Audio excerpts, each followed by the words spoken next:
Treksploration. Hello, Trekkies and Treksplorers! Welcome back to Treksploration. I'm Albie. And I'm a die-hard Enterprise fan, also known as Chris. Woo! And today we're talking about Star Trek Enterprise Season 1, Episode 1 and 2, Broken Bow. Original air date, September 26, 2001. Written by Rick Berman and Brandon Braga. Berman. And directed by James Conway. How you doing, Chris? I'm doing great. I have finally come to a point where we can talk about Enterprise on our Star Trek show, and I'm so happy. For those of you who are listening on the podcast feed, not seeing this on the YouTube channel, I have a rare sort of spate of cosplay going on right now. It's sort of cosplay. I like it. Yeah, I'm loving the fact that I'm able to wear my NX-01 hat on the show. I put on the only blue shirt I own that's sort of blue. It looks kind of green on camera for some reason. I'm seeing blue. I'll color match it at the end. Yeah. Do me some color correction at the end. Will do. Yeah, I got my little faux Enterprise tunic going on. Anybody who's seen the artwork for this show, when our brilliant graphic designer Scott Madison was asking us, "Hey, what do you want?" We said, "Let's do our faces in cartoons, a la the animated series." And he did that, and he said, "Okay, well then, what kind of uniforms do you want?" And at first, I thought, of course, I want like a gold tunic, like a Kirk tunic. Mm-hmm. You picked the gray. The first contact. First contact, yeah. Yeah. But then I was thinking about it. I said, no, I want an Enterprise jumpsuit. I want with the command yellow, and I want or gold, I guess. And I want to be dressed like Archer. And he found one and he put it on there. So yeah. I'm not only cosplaying Archer, I'm cosplaying me in our Treksploration logo. So it's all about levels. That's a long way of saying I found some construction paper out in the garage that I've had left over since I made my fake hoverboard.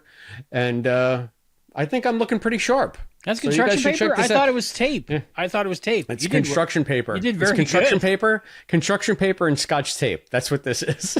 Scott tape. Scott Bakula tape. Scott tape, right. He's missing like a tie-in, a promotion. So if you're not watching this on the YouTube channel, you now have ample incentive to go over there and check it out, because I did look pretty sharp, I must say. I'm a little excited as well. I don't know if you can tell, but I'm also cosplaying. Yeah, now that I see what you're wearing, do you want to tell everybody what it is? Because I feel like we're an amalgam of the same shot. You sent it to me.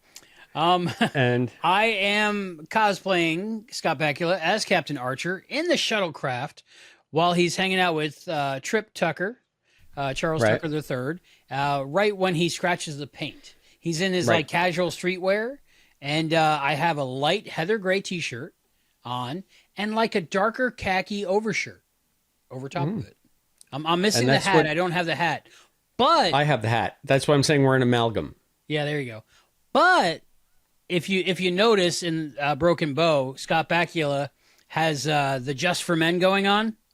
So that's where he first lost his white streak, which I was disappointed about. But I've got the exact same color Just for Men. For this good for you. Purpose. Did you rinse it in? Right before we got on camera? Yes, exactly. So I'm cosplaying as best as I could. So imagine me handsome, and then you would have Scott Bakula. Oh, there you go. Well, yeah. Imagine me like with any kind of gravitas that would make me a captain, and there you got Scott Bakula. And the handsome thing would help too. I think what we're saying is we like Enterprise. Did you put the shot up of the one that you're cosplaying and the one that I'm cosplaying? I did now. I hope you did. Just yeah, now. Good. Put it up so people can see. Yep. Yep. So that's cool. So good stuff. Yet more reason to watch on the YouTube channel if you're not. Yep. But hey, it's us. It's Albie and Chris. How you doing? Albie and Chris. We are part of the Enterprise crew now. I'm excited to get to Enterprise. I know I always say this, but it's like one of my favorite series out of the Star Trek series, which is like most of them. But I love Enterprise, so I've been looking forward to this. And, I say I have other captains, but do I travel the country in search of other captains like I do for Captain Archer, Scott Bakula? Yeah, it's a fun question, right? Because you think that for me, TOS has always been my Trek. So I kind of remember being a little bit underwhelmed by Enterprise when I first saw it. Now that was my memory. But I have actual documentation of exactly how I felt upon my first viewing, and that's going to be coming up later in the show. Ooh, I'm excited for that. I have no idea about that. So can I tell you a little bit? I don't know if I've probably said this on the show before, but we're talking about Enterprise. Bow. So I have to for the talk first about, time. Yeah, I have to talk about this again. So I remember watching Enterprise when it was on back in the 2000s and being somewhat underwhelmed by it, kind of falling off. I didn't see much of the second season. I saw barely any of the Xindi arc, and then I saw all of season 4 because they turned it into TOS porn, basically, Yeah, and I was all on board for that. Totally. So I didn't have fond memories of Enterprise, but about 4 years ago, when COVID first hit, I got COVID, and it was at the point where it was so serious. Like Laura was working in the hospital, and she hadn't gotten sick yet. And I was like, I'm not getting you sick. I can't go to work. I can't do anything. And I'm not going to sit here in the house and infect you. So I actually left the house. I got a hotel room, like a little efficiency suite, basically at a place about 5 minutes from the house. And I stayed there for 7 days. I stayed there for a week. I quarantined, maybe even longer. It seems like a million years that I was stuck in that stupid room. But one of the upsides of that was I spent a lot of time editing the Quantum Leap podcast and binging TV shows that I had always meant to watch that I hadn't watched. So in that room, I finished the last few seasons of Supernatural. I was so happy I did. And I just started watching Enterprise. And maybe it was just a combination of being stuck in that room and being a captive audience, so to speak, and having the Netflix just keep playing one after the other, after the other, after the other. I got so into Enterprise that, you know how you say with Voyager, this is where I live? Mm-hmm. I feel like Enterprise is where I live now. Like, I absolutely adore the show. And having watched it from beginning to end in a binge, it was so much more satisfying than I remember it back in 2001 and beyond. And I remember railing when Enterprise was canceled against Rick Berman, saying, hey, you know what? We know Enterprise failed, but a lot of this is probably just due to franchise fatigue. Trek has been on the air now for 12 straight years, more maybe. I don't know. They started with 87 with Next Gen, and it was 2005 by the time Enterprise went off the air. So you're talking decades of Trek content, and he said, we think it's franchise fatigue. We think the market's oversaturated. People just need a break.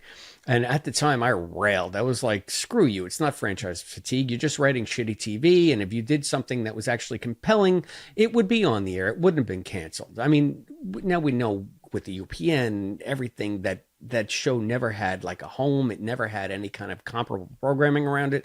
There were a lot of challenges that they were faced with that they just could not surmount. And on top of that, as I'm watching Enterprise, I'm thinking, this isn't bad. This is actually pretty good. It's got some clunkers here and there, but on the whole, I'm really, really enjoying this. God damn it, Rick Berman was right. Maybe I was fatigued. There was franchise fatigue, because I can't imagine having watched this show and being indifferent towards it. I just can't. So it's maybe he was onto something back then, or maybe I'm just old and nostalgic now. I don't know. Anyway, that's a long way of like chronicling my history with Enterprise and the esteem in which I now hold it, which is radically different from where I was back when it was on. How about you? Well, just in response to what you said, I love that you had an opinion about it, but you were open-minded about going through it again. Yeah. And I love that you changed your mind watching it binge style. I love that. Yeah, and it's funny. This will come into my Trek and Tell later, but it's different answers to the same setup. So just remind me of that later. All right, okay? different answers, same setup. Gotcha. Yeah. Okay. So, see, but so yeah, Albie. I'm surprised to hear this about you and Enterprise. I didn't know that part about while you first watched it, because I don't know if you know this, but I started a podcast about Quantum Leap once upon a time. Yeah. And I was just a big fan of Scott Bakula, already a Trekkie. And I think you were a fan of Quantum Leap as well, if I'm not mistaken. If I'm looking behind your shoulder. A little bit. I mean, kind of both shoulders. You wrote one of the Quantum Leap novels. And a handling too. Yes, I did write one of the Quantum Leap novels. Yep. So being a fan of original Star Trek and a fan of Quantum Leap and through that Scott Bakula, I'm assuming, I couldn't not see enjoying Enterprise, but I was a huge fan of Scott Bakula from Quantum Leap. So when I heard that they cast Scott Bakula as the new captain, I was like, holy all over the place. Like I was I was very excited about that as well. Cloud Nine. Yeah. And as I watched the series, I was never disappointed by it. I never disliked it. I think a lot of it is just googly eyes at Scott Bakula and just loving Scott Bakula Bakulaing. Yeah. And also it being Star Trek. So like I was edge of my seat every week. I loved it. When I heard it got canceled and it was ending Star Trek and there was no new Star Trek, because I assumed 7 years, because we had 7 years of Next Gen, we had 7 years of Deep Space Nine, we had 7 years of Voyager. I thought I was getting my 7 years of Enterprise. So 100%, it hit me hard. It hit me hard when it was not picked up. And that had a lot to do with UPN and being in a network. And a lot of people said if it wasn't a network, it was in syndication like the other series, it would have gone 7. But it didn't. And I remember that last episode. I enjoyed it. It wasn't. We'll get to that. But but I cried. That's a whole show in itself. I cried. I thought Star Trek was over. Like I still had 700 episodes at the time. I don't know, 800. Right. What's it at now? 9. But I cried. I was like, oh my goodness, it's over, because I really thought it was over, because we had a long time before it came back. Yeah. But I've always loved Enterprise. A lot of it has to do with Bakula. But you know what? People complain about Berman Braga. I like their stuff. I like what they do. I was one of the people this show was made for, and I absolutely love Enterprise. So I'm glad we got to this point. Yeah, I am as well. It's funny you bring up the Bakula connection.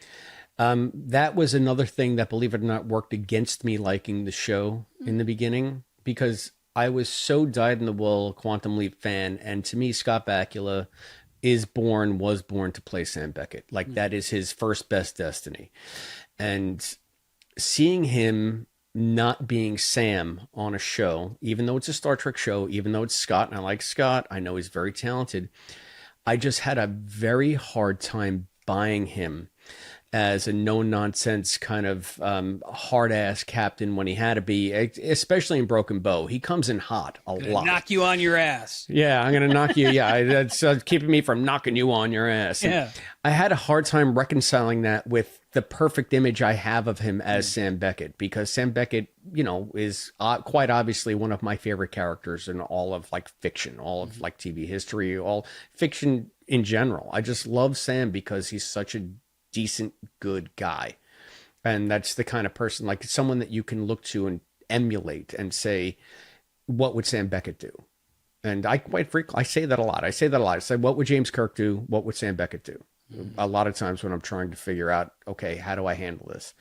So agreed. So Scott looms large in my psyche in a very specific way. So, like I said, reconciling that vision of him with what we were given in Enterprise, especially at that time, because I was at the height of my Quantum Leap fandom too.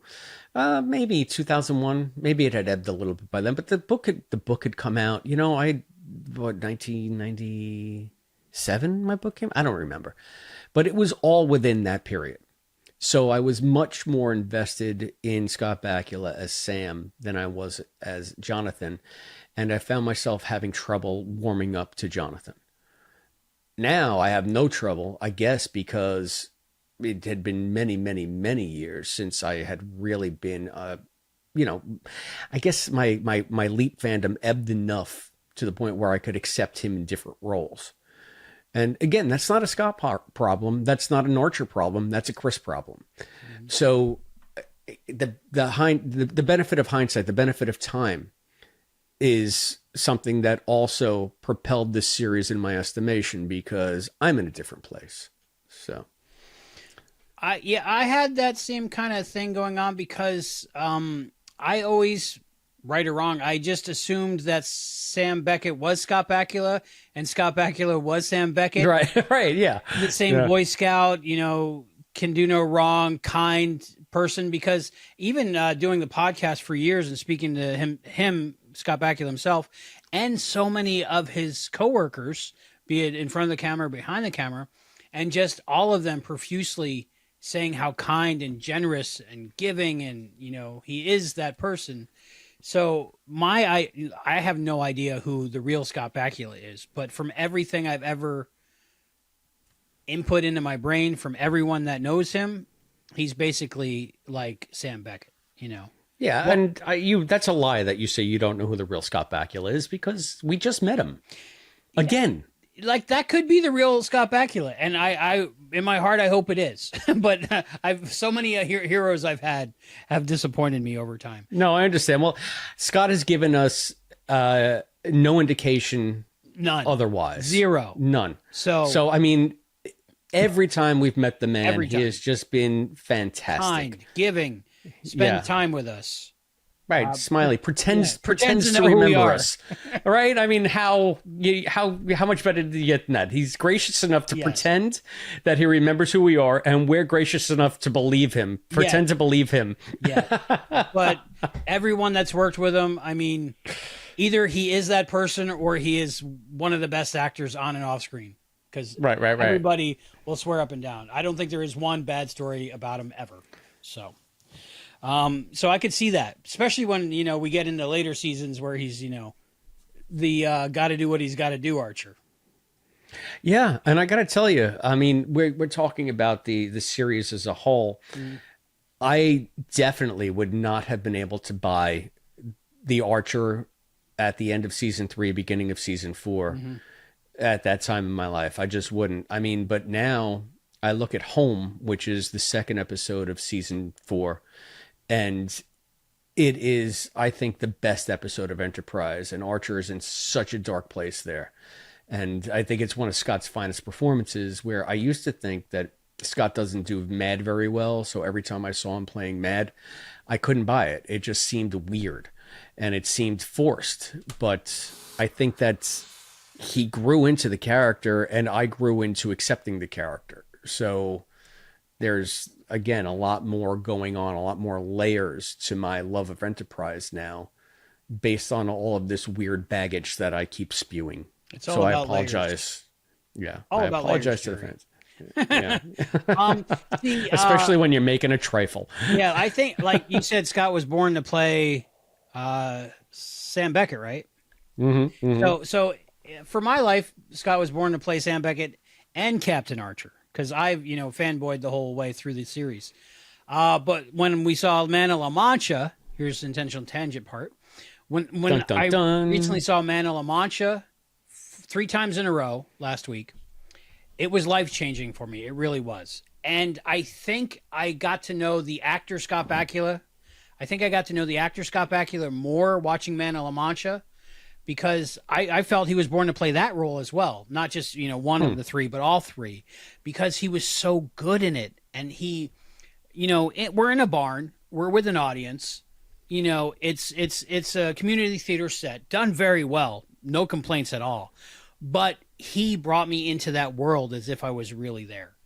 And he's just that good. So let's talk about our trip to meet Captain Archer. Yeah, I know we've been talking about it on and off, but this is the perfect milieu for it, because perfect timing. Yeah. So I mean, just to go back, let's broaden it out for our trips to meet Captain Archer. It started in February of this year, when we figured out that Scott was going to be in a show called The Connector on Broadway, off Broadway. It was in New York City. MCC Theater. MCC Theater up in the West Tens somewhere. Yeah, by the Hell's Kitchen, right? Yeah, West 30s or so. It was around Hell's Nice Kitchen. theater, I think small, a little, intimate. I think a little bit further up from Hell's Kitchen, like in the 50s, I think. Yeah. I don't know. But anyway, regardless. So we got to see him in the connector, and we got to meet and greet with him there. And then I think it was you that found out that he was going to be doing Man of La Mancha. Do you remember how did we discover that? I do not. I think it was Suzanne Smiley. She is Suzanne. the biggest fan out of our group. She named her son Jonathan after Jonathan Archer. So, oh, really? Wow. Wow. So, like, she's the one that anytime like something Scott Bakula happens, I get it's probably Suzanne. So thank you, Suzanne. Yeah, absolutely. lovely woman. Lovely woman. Yeah, I met her in person for the connector. Yeah. Yep, as did I, and we went to dinner. It was fantastic. Mm-hmm. So unfortunately, we missed her for Man of La Mancha. But anyway, by 1 week. By 1 week she got tickets. She got tickets for the week after we were there. Mm-hmm. So she just saw it this week. As we're recording this, mm-hmm. I think she's just leaving now. She's like just getting yesterday home or now. something like that. Yeah, very recent. Yeah, and I saw she posted a video of her son talking to Scott, and it's just like Scott Bakula is the most amazing goddamn human being on the planet. He 100%. just made that kid feel so at ease, and I welled up with like joy watching that video, you know. What would Scott Bakula do? Totally, 100%. Yeah, what would Sam Beckett do? I guess it works both ways. Yeah, do SBSB. Yeah, WWSBD. Right. I think they're out there. I've seen them. I'm gonna make a bracelet. Yeah, I think they're out there. I really do. So anyway, we tangented on the tangent.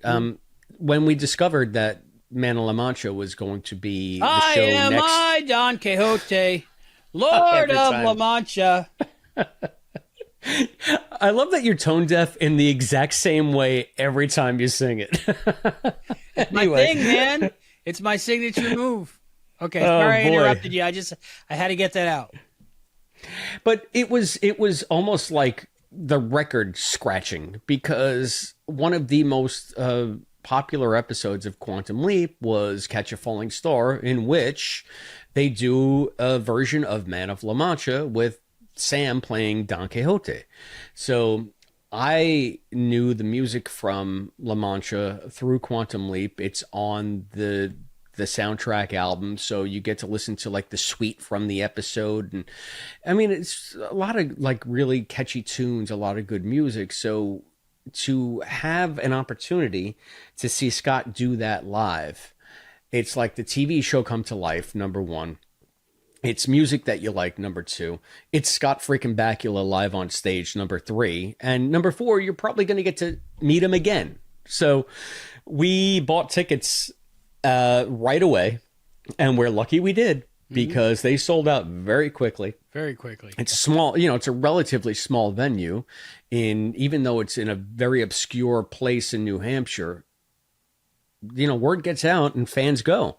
So not only did I buy tickets for me, you, and Serenity to go one night, but then you got tickets for two more nights after that. Yeah. Yeah, 2 additional nights. So it was really an odyssey.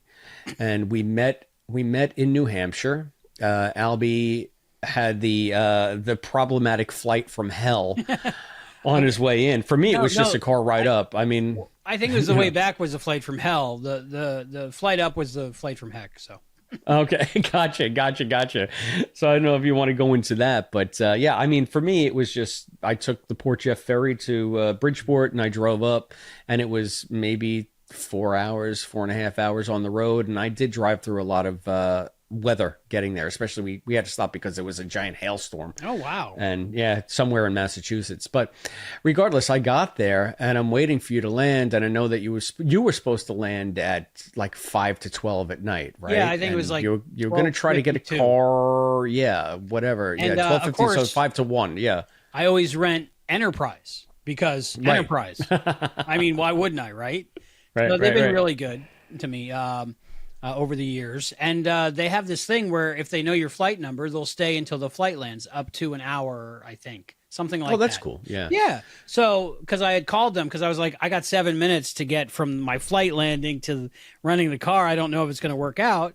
because I needed a car to get around New Hampshire because that's just the way it is. And they said, no, they'll wait for you. They'll wait for you up to an hour or so. But then my flight got delayed.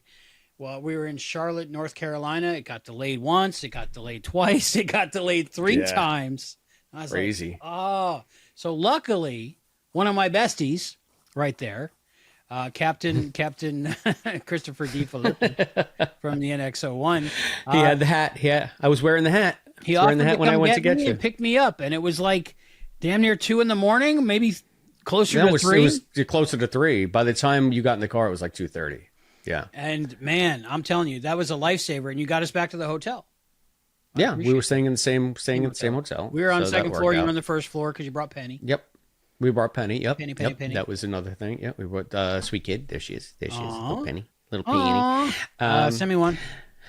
So, and we had a fantastic time, and we saw the show on Friday night, and we met Scott in a meet and greet on Friday night, and he was fantastic. And then Saturday rolled around, and it wasn't just us. A whole bunch of other Quantum Leap fans had come into town, including Brian Green, who was the founder of the Al's Place website. And I'll say this again and again and again, the one standard bearer for Quantum Leap fandom that kept everything alive when we all thought it was, moribund. And then you're the second one, Albie, because of everything you guys did with the podcast.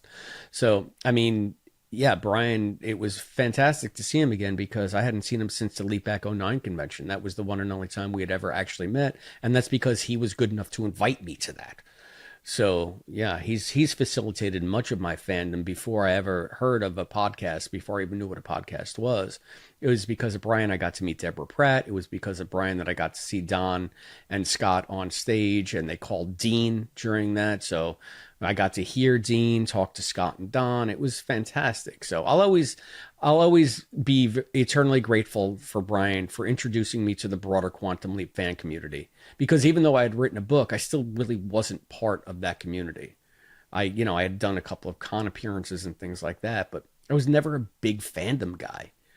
And it wasn't until, that, and then quite frankly, listening to the Quantum Leap podcast for the first time that I really got reinvested in it. So yeah, anytime I get given credit for keeping it alive, I always point to Brian Green. He was there the whole time, But we made a good team, him and I. I think we both covered it from like every end you could. And I just love that man, and I think he lives by that whole what would Scott Bakula do or what would Sam Beckett do thing, like we all try to. And I remember meeting him. They came to what I called Waterfall Park. I have no idea what the park's called, actually. But he they come walking up, and I go to him. No, actually, it was in the park in front of our hotel.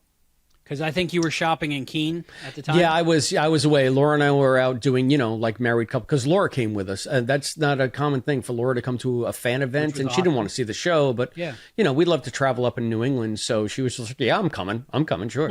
And we were actually out doing husband-wife things, like shopping and tourism and all that stuff. And we had the dog with us. So we were having a lovely afternoon. And it was fantastic because by the time we were finished, everybody else had arrived. And you had taken them to Waterfall Park, which is just this little pocket park that's in the town of Peterborough, New Hampshire, where we were. It was right next to the post office, and it's a beautiful little spot. But we're saying they, so tell everybody else. Okay, so we had tell everybody who else. The great Brian Green, which I'll finish this anecdote with.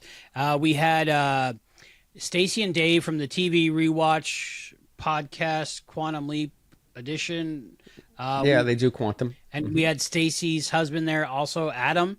And, of course, the great Brian Green. So when Brian Green is coming towards me, I told him, I said, I'm going to hug you. I'm going to hug you, like giving him full warning to wave me off, But he just opened his arms and I just hugged him. And I felt like I knew him forever.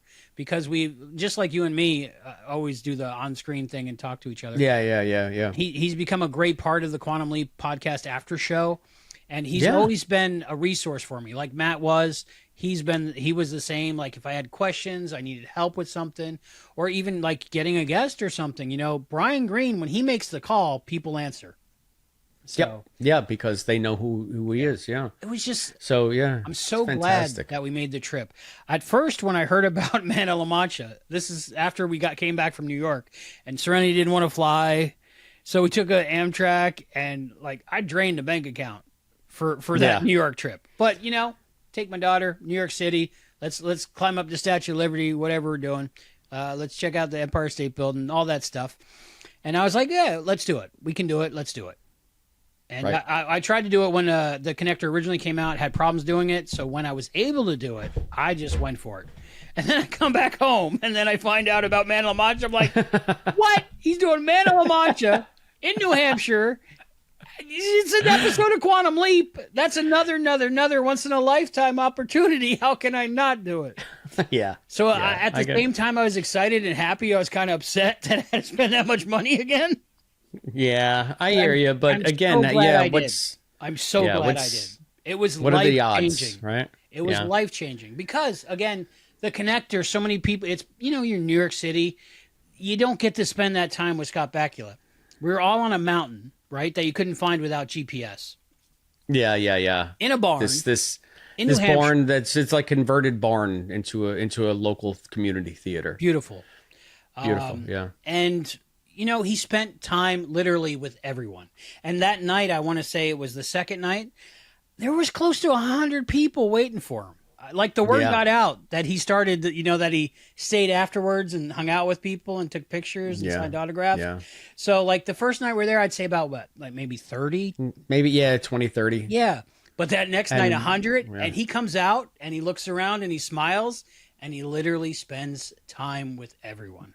Yeah. I'm surprised he's still not there, like ministering to the last person. He probably is. I think they got one or two shows left. Yeah, exactly. So there you go. Mm-hmm. I mean, so he's always so gracious. He's always so personable. I mean, even that time that we basically had to ambush him when you saw the connector. I had to.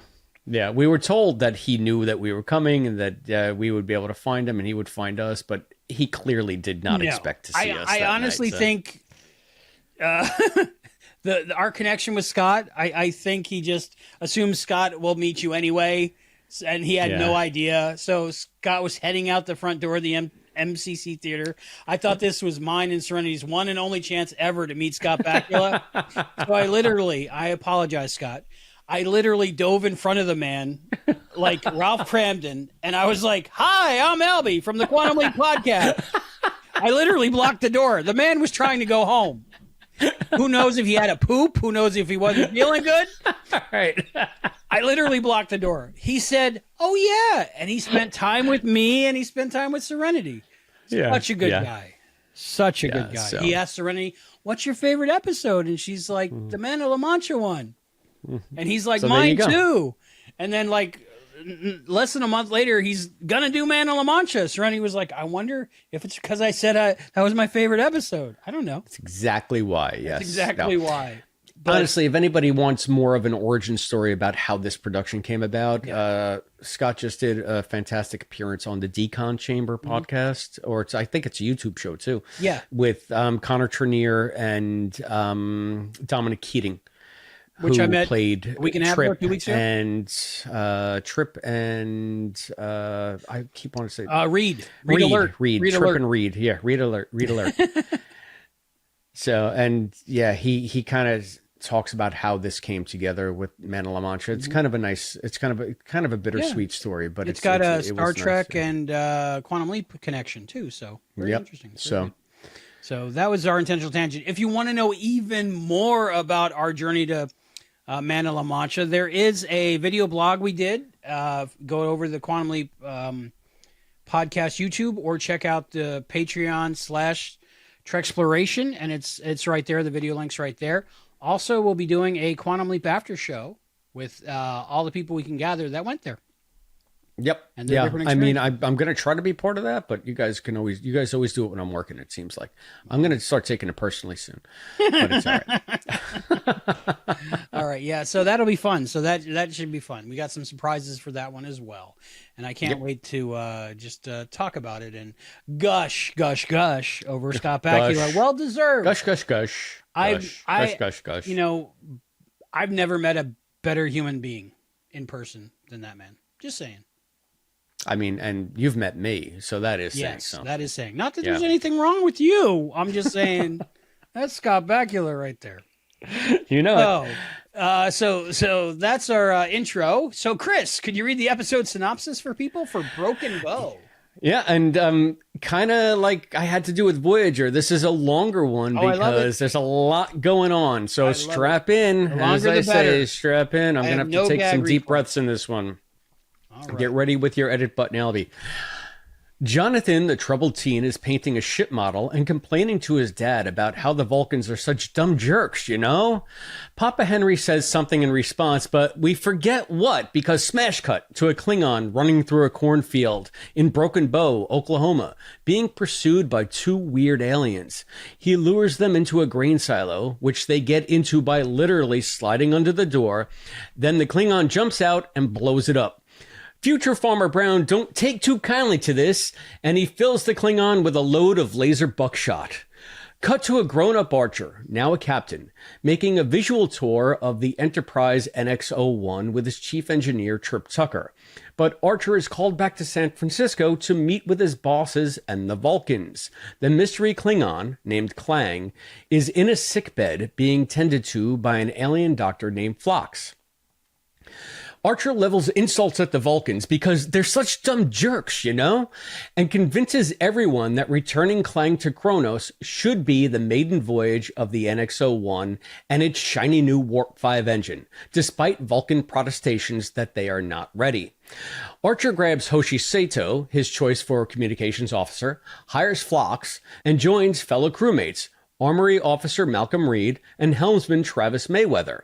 And surprise, a Vulcan science officer named T'Pol, assigned as an advisor in exchange for the Vulcan star charts the Enterprise needs to get to Kronos. It's a tense vibe, as Vulcans are such dumb jerks, you know?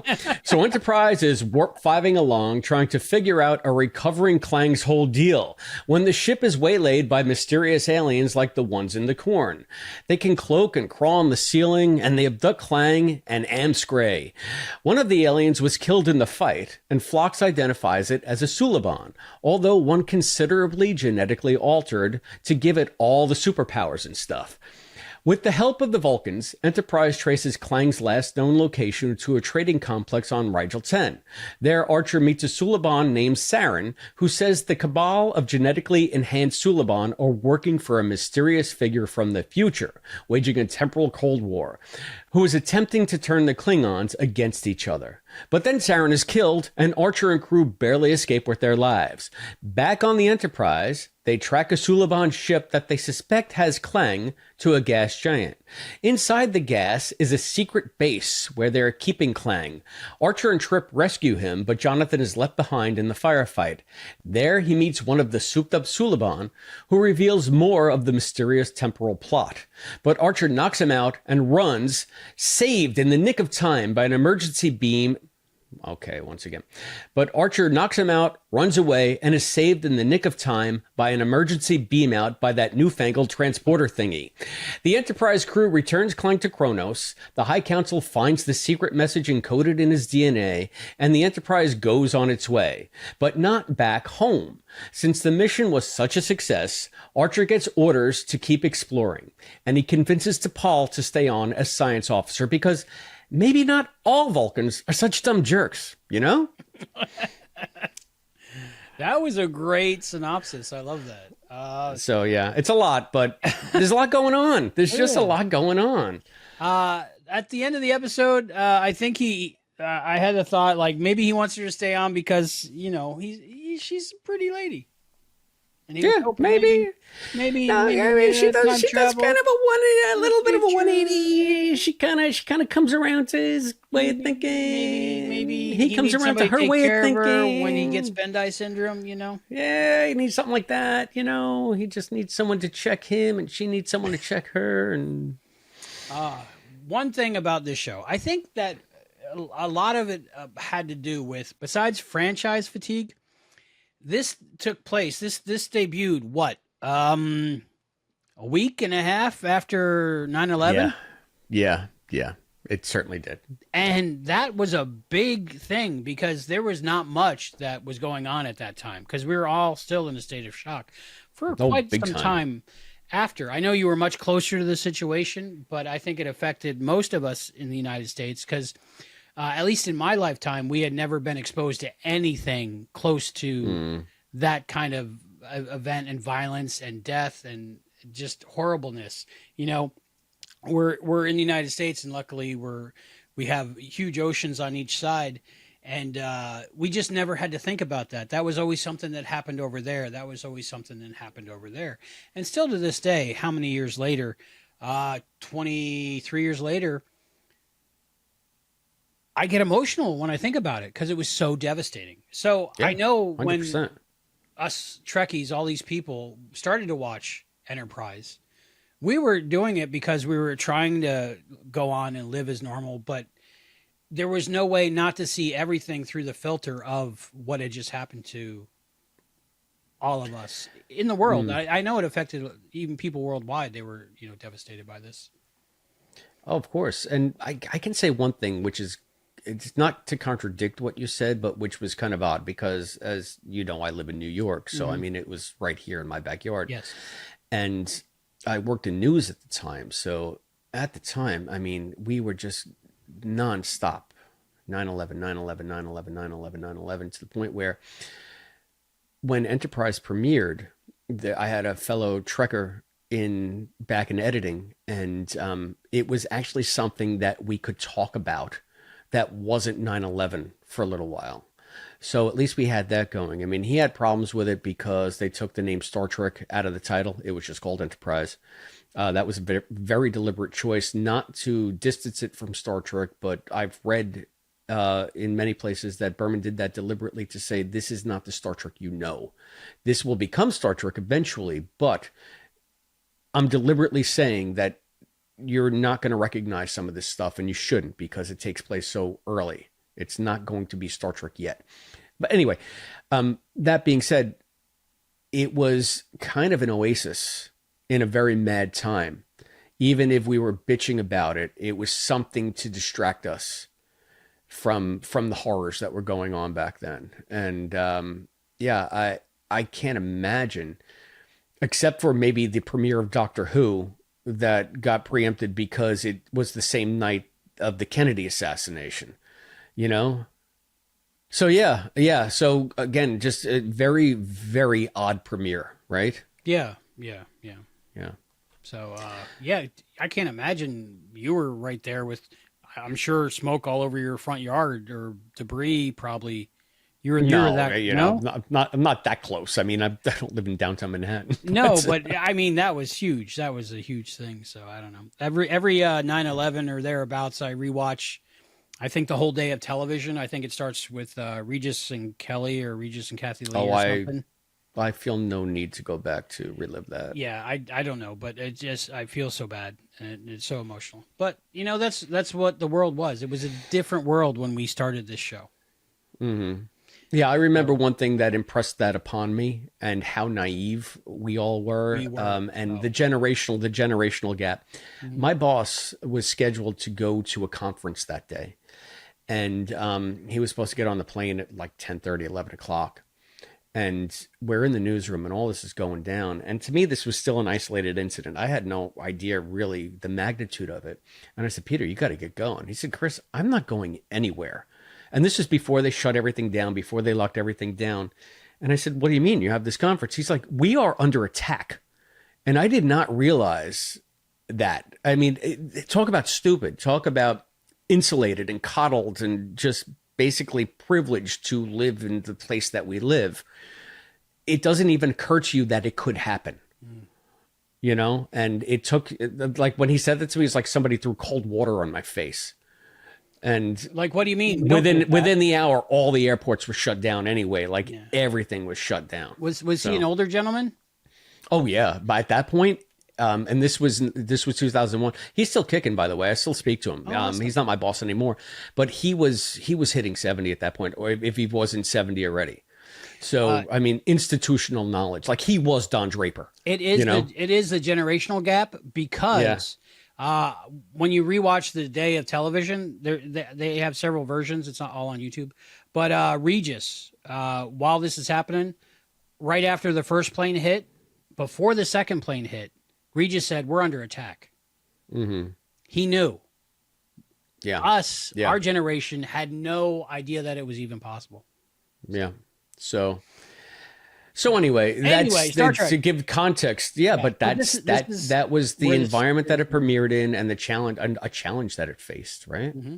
The challenge that it faced, and they had to do something different for season 2, and I'm sure we'll get there, just to be more true to what the world was at that point. Because actually, I think they didn't catch up to it until around season 3. It was when the Xindi attacked. Yeah, that was season 3. Was it 3? The Xindi arc. Okay. Yeah. So it changed after that. Yep, it certainly did. Whew. So first impressions of Broken Bow. Is it first impressions back then, or is it first impressions now? I would say now. Then, whatever you want to say. First impressions of this episode, Broken Bow. Chris now. Yes. Watching it tonight was a delight. I like it more every time I see it. I think it is well written. I think the characters are pretty well drawn. I think that it is cinematic as hell. It's probably the most cinematic of all of the Star Trek premieres, and that includes freaking Discovery.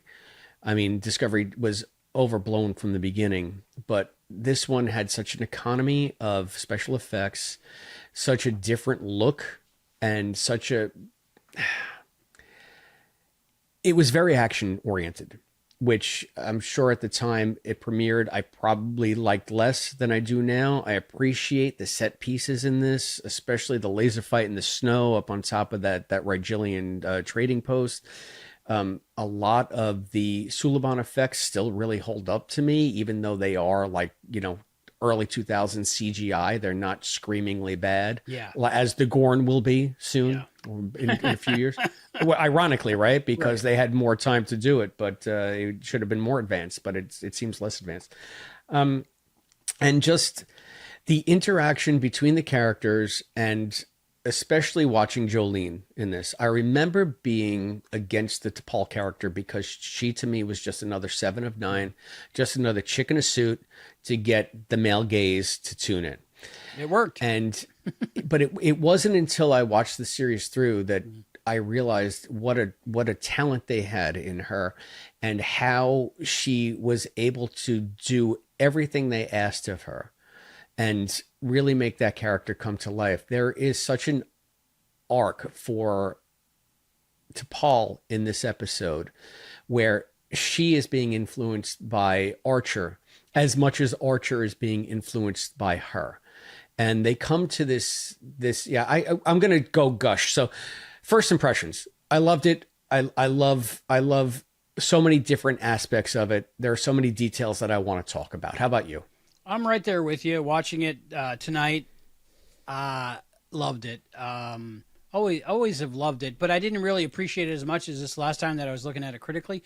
I really think it was well written, and it's a good example of there's no growing pains with Enterprise as much. It was Star Trek was a well-oiled machine by the time they got to Enterprise, and Enterprise suffers no.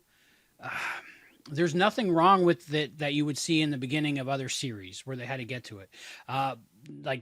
Find their feet is what I'm trying to say. Mm-hmm. They were on their feet from the get-go, I feel. And it's an episode that's not out of place anywhere in the series.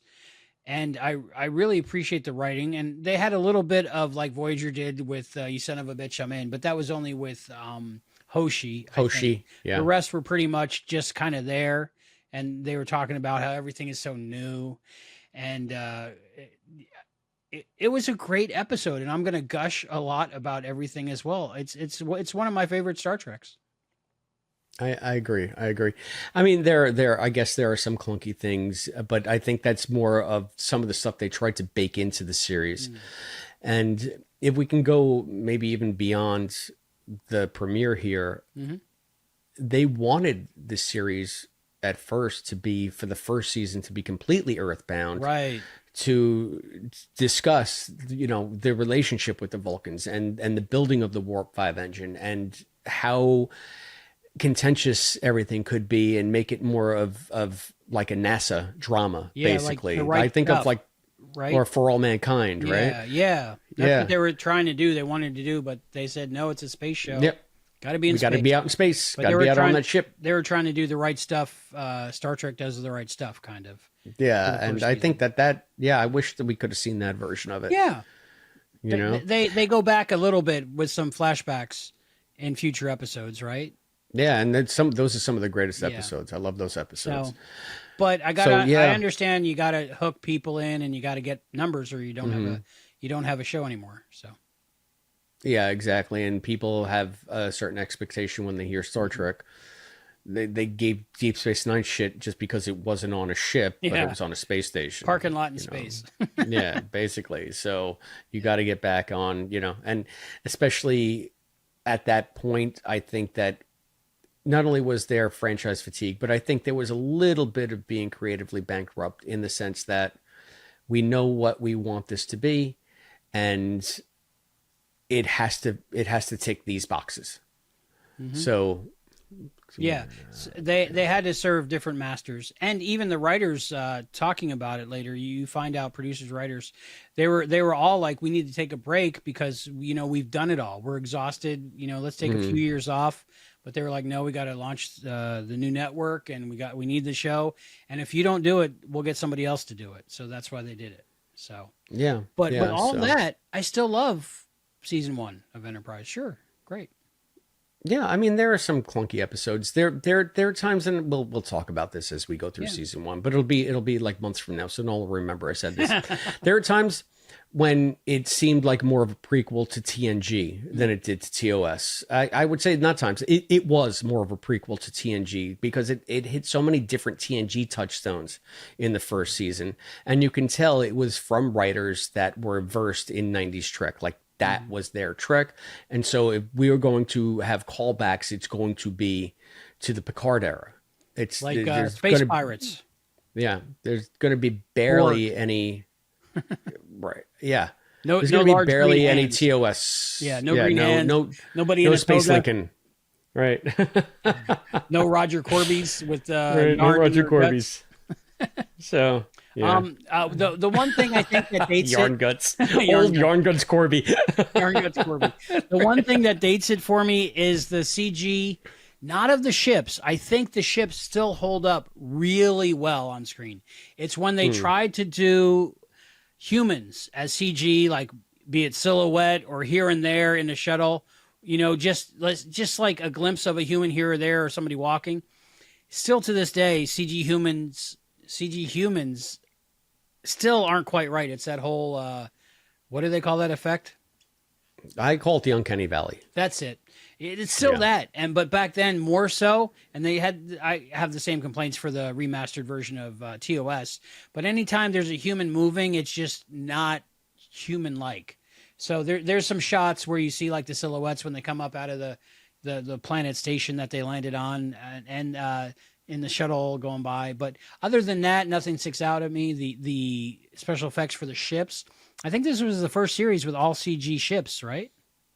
I would believe so. I mean, I have to think that they built a model of the NX-01. I think that's the first one they didn't. I really do. I think I heard that somewhere, maybe on the decon chamber or shuttle. Okay, maybe. Show. Yeah, maybe. I honestly, I don't pay attention to stuff like that, but I love the NX-01. I mean, we're going to get into just talk. Let's talk about the ship. It's totes gorgeous. I know that people talk about it like, you know, it's just an Akira class and why bother it, but I love the fact that it's just the saucer section. I love the fact that they were going to, as the series went on, do like a second version of it, like do a refit to put the secondary hull on it. I'm kind of glad they didn't, though, because I just love the ship. And there are really, I'm not a ship wonk. I'm really not. There are few ships that grab me. And I would say in all of Star Trek, there are only 3 that genuinely move me. And of course, Enterprise, no bloody A, B, C, or D. The Enterprise E Okay. is fantastic. I love that ship. And then when I saw this one, I just fell in love with it. I think that the NX-01, and I love the fact that at least they were cognizant enough to give some kind of it's not even, it's never stated, but like an in-universe thing as to why in Kirk's era all of the experimental ships have the designation NX instead of NCC. It harkens back to the early days, the pioneering days, when you had the NX-01, the NX-02. Probably, I think in Beyond, they had up to the NX-05. That was like Idris Elba's ship in that. Yeah, you know. But it's a callback to the days when we were still figuring this out. And they never stated on the show, but I kind of just put that together in my head. And it was just like, that's a nice little nod to overall the overall universe. So even that is something that endears the ship to me. So how about you? Well, you know me, I'm all about the D. That's my favorite ship. But Yes, I'd have to yes, say I my know. second favorite ship would be Enterprise, NX-01, and then followed by the Voyager. But Enterprise, the NX-01, I remember when I first saw it in the opening credits, because I'm one of the people that love the opening credits. We'll talk about that in a second. Beautiful. It's just gorgeous. And I love the interior of it as well, how it's more submarine-like than spaceship-like. Yeah. I love that. My original space station I built, this is version 2, 3D printed AI, you know, in space, all that stuff. But the first version was I tried to emulate Enterprise, and no matter what I did, it didn't look right. I had all the silver paints, I had all the bars, and I had the screens, and it just didn't look like it. So whatever they did is amazing. But it's a ship that I love the interior and the exterior both.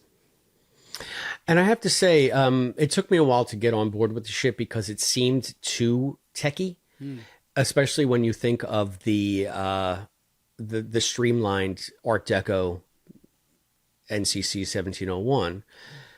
And then I thought, well, hey, this is the precursor to all that. So the technology is going to be bigger. It's going to be bulkier. It's going to look much more like a 60s computer base, right?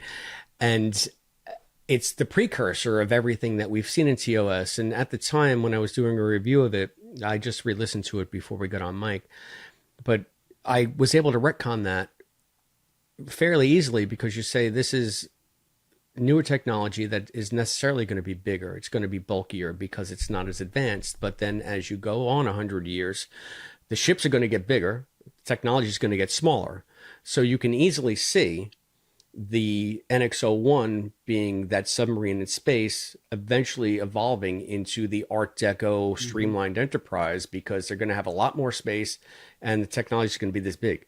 And it's like a perfect transition. And I even got to really appreciate the display panels, even though they're just colored lights. Well, that is going right back to the 1701, where they just have a bunch of colored lights all over the place that don't signify anything in any kind of real sense. Like, there's no way that there would just be these unlabeled colored lights flashing all around and you're supposed to know what they mean. But they have that in there. They actually do label them on the NX-01. So they have that level of realism that they couldn't do in the 60s. But I felt like it actually harkened to the 1701 enough where I could see, again, getting from there to here. And I think Enterprise is a great example of the production design department caring about the lineage and the future lineage. I don't know if there's a word for that, but making it actually plausible that this leads to that, unlike other things that are like so advanced that there's no way they go with the original series. A couple of funny things about like the interior sets and the panels and the controls.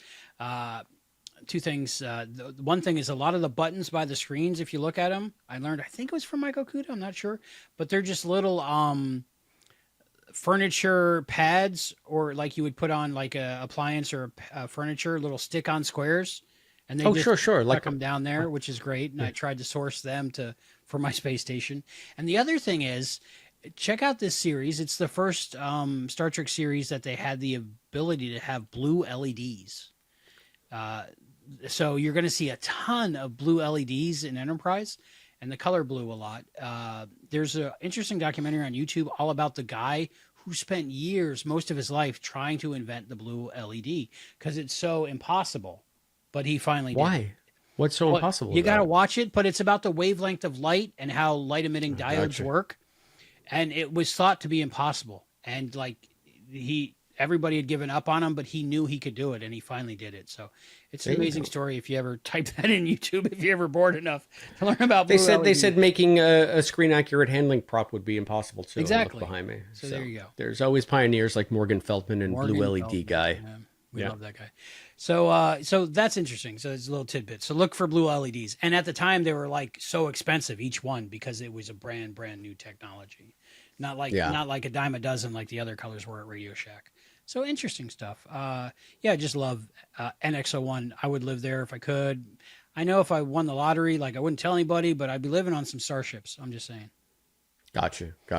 You know, we've been so enthusiastic. We forgot to tell people how they can reach us. Let's do we want to do that, or do we want to leave it? Okay, no, we'll do it. Yeah, let's do it. Yeah, I mean, we've already made a good beginning because we're just so enthused. We got our own NX01 Xers and Xers. What are we called? Yeah, what are Enterprise fans called? What are we called? I don't know. I've never, I always thought I was the only one. So, funny story about this hat that I have on. Okay. When I found it online, I was like, I gotta get it. And I don't have a hat head. I look terrible in baseball caps. Same. There are like maybe 3 caps I've ever had in my life that actually look good on me. And when I got this one, I was so relieved that it was like one of the 3. Mm-hmm. Because I feel like it fits my head. Because I got a kind of a small head. I got a big head, but I got a small head.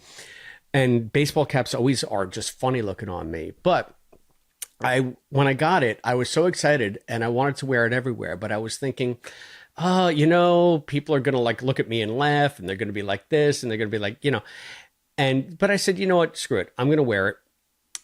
And I was just waiting for someone to come up to me and say, Enterprise. Oh, Enterprise. Oh, to this day, I've been wearing this hat for like 3 years now. Not one person has gotten the reference. They don't know. They see it says NX01. I see people like reading it with a quizzical eye, but not one person has said, oh my God, Enterprise, ever.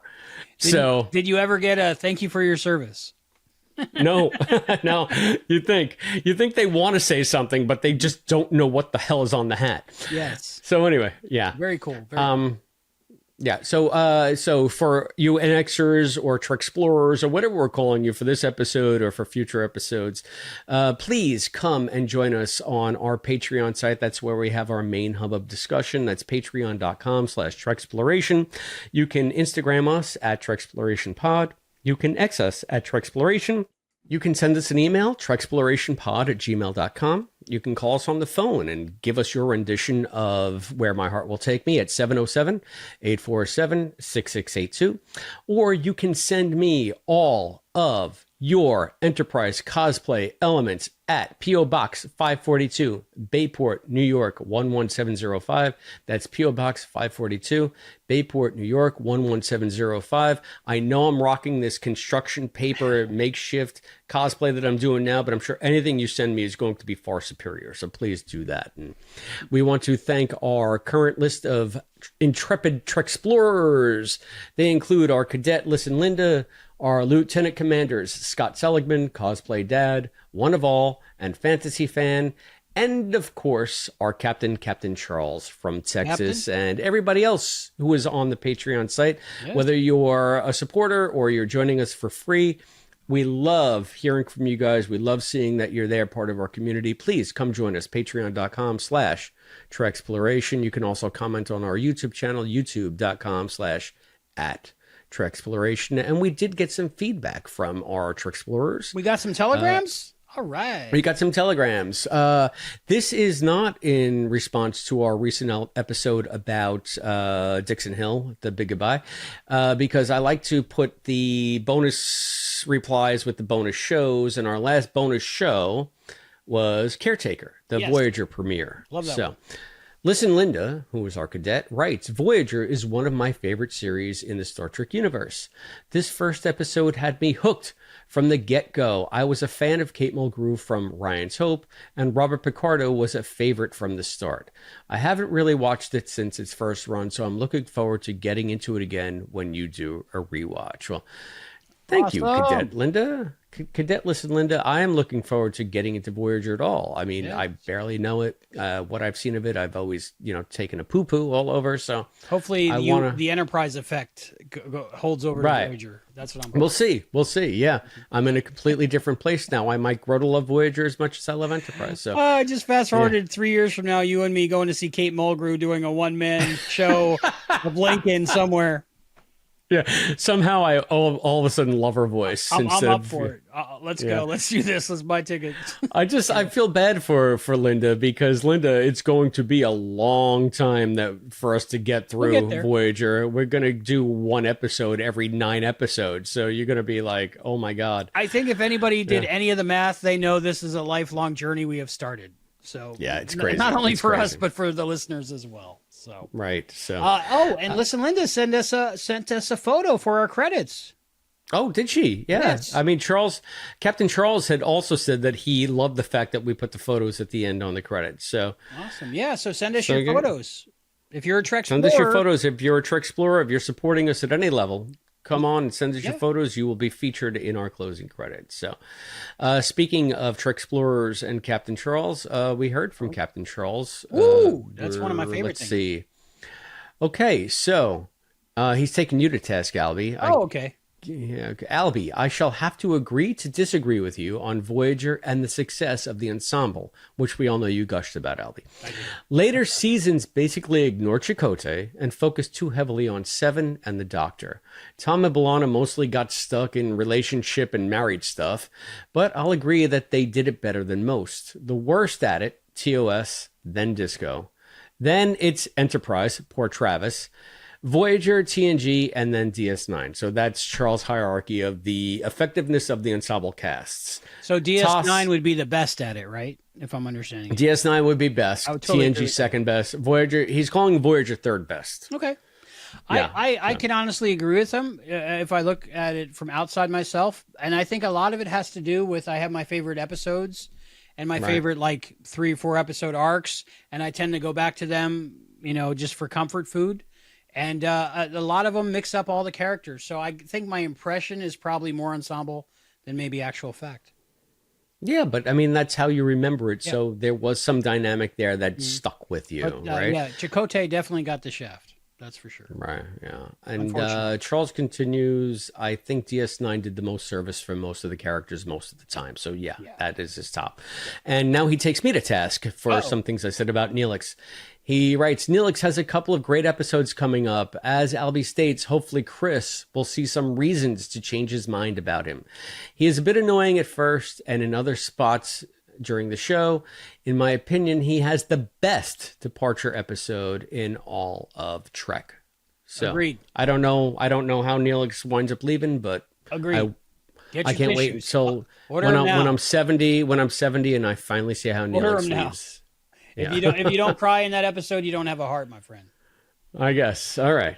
Maybe I don't. Okay, so that's all our feedback. Thank you, everybody, for telling us what you think. I know that, again, we're coming in hot just like Archer because we so wanted to talk about Enterprise for so long. But I'm glad that I stopped to tell everybody how they can tell us what they think about Enterprise Broken Bow. So where were we? We were talking about the ship. I think we were gushing. We were talking. Oh, the opening. Let's go with the opening. I think that's where hatred started on the internet. I'm not sure, but with the theme song to Enterprise. And I never understood it because I'm always there singing and dancing along to it. But you know me. Yeah, no, I know you.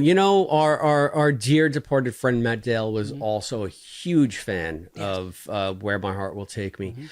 And I have to say I was late to the party on that one too.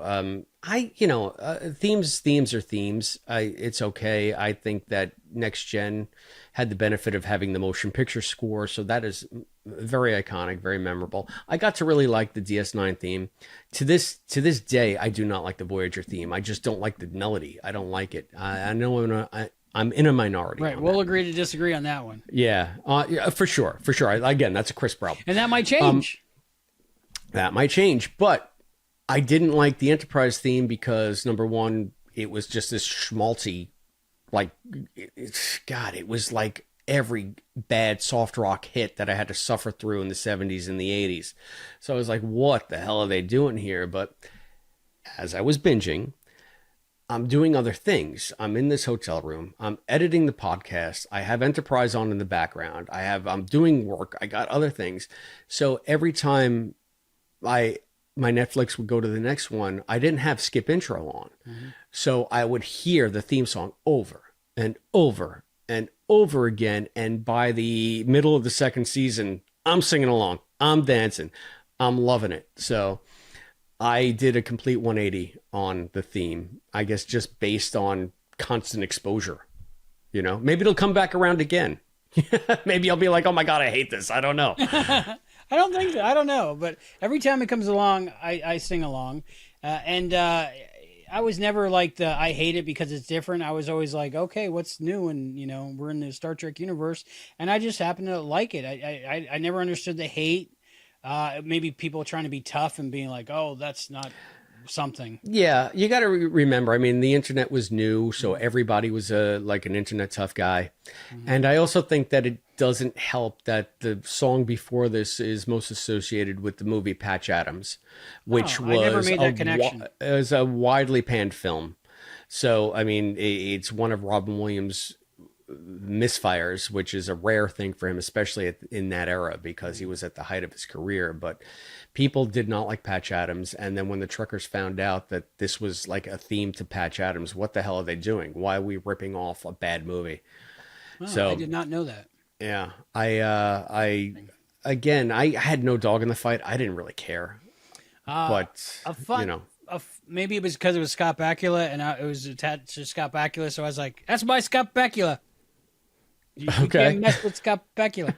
But my last full rewatch of Enterprise was after Paramount Plus came out and had them all on there. Rennie was, you know what? I don't even know if it was Paramount Plus. Rennie was about 3 or 4. It was in the Mickey Mouse Clubhouse phase of her development where we sang and danced to the hot dog song. The only other theme song that she would sing and dance to was Enterprise. So anytime Enterprise would come on, she would sing the theme to Enterprise and dance around like in her diaper and her T-shirt, you know. And so she watched the whole series with me. She doesn't remember it, of course, because she was too young. Mm-hmm. But I just remember every time they came on, she's singing and dancing. Got faith of the heart, you know. So. That's fantastic. It holds a special place in my heart. So yeah. So I can see why it's one of your faves. Mm-hmm. So let's talk about the story. What do you think about the story? Berman, Braga, Berman, right? Yeah. Berman, they both. Braga. Yeah. Yep. All right. I'll just start with saying I think it accomplished everything it needed to, and then more, and it set up other things which I wish got paid off if they weren't canceled too early. Namely the temporal Cold War. That's something from Brandon Braga that he brought to it, and he wanted to finish it, and he had an idea for it, and he wanted to do it, and I wanted to see it. Well, they did wrap it up, but in a very truncated way. It was basically, we have to wrap it up because we need to close this part of the book. Right. So that we can move on to Manny's taking over the show and execute his vision. So we have to get rid of all of this stuff. But it wasn't what it was supposed to be. We have to put an unbroken bow on it. Right. Yeah, so I guess it's not what it's supposed to be. But from everything I've read, the temporal Cold War aspect of this was something that he didn't want to put in. But they were saying they needed more or they needed this, and he had just been kicking around this idea. It wasn't fully formed. It wasn't even necessarily for a Star Trek show. It was just something about, wouldn't it be neat? How do you work that out? And I guess just out of saying, just spitballing one day with the execs, well, what about this? What about that? What about a temporal Cold War? And that's the one they latched onto. So then he had to execute it.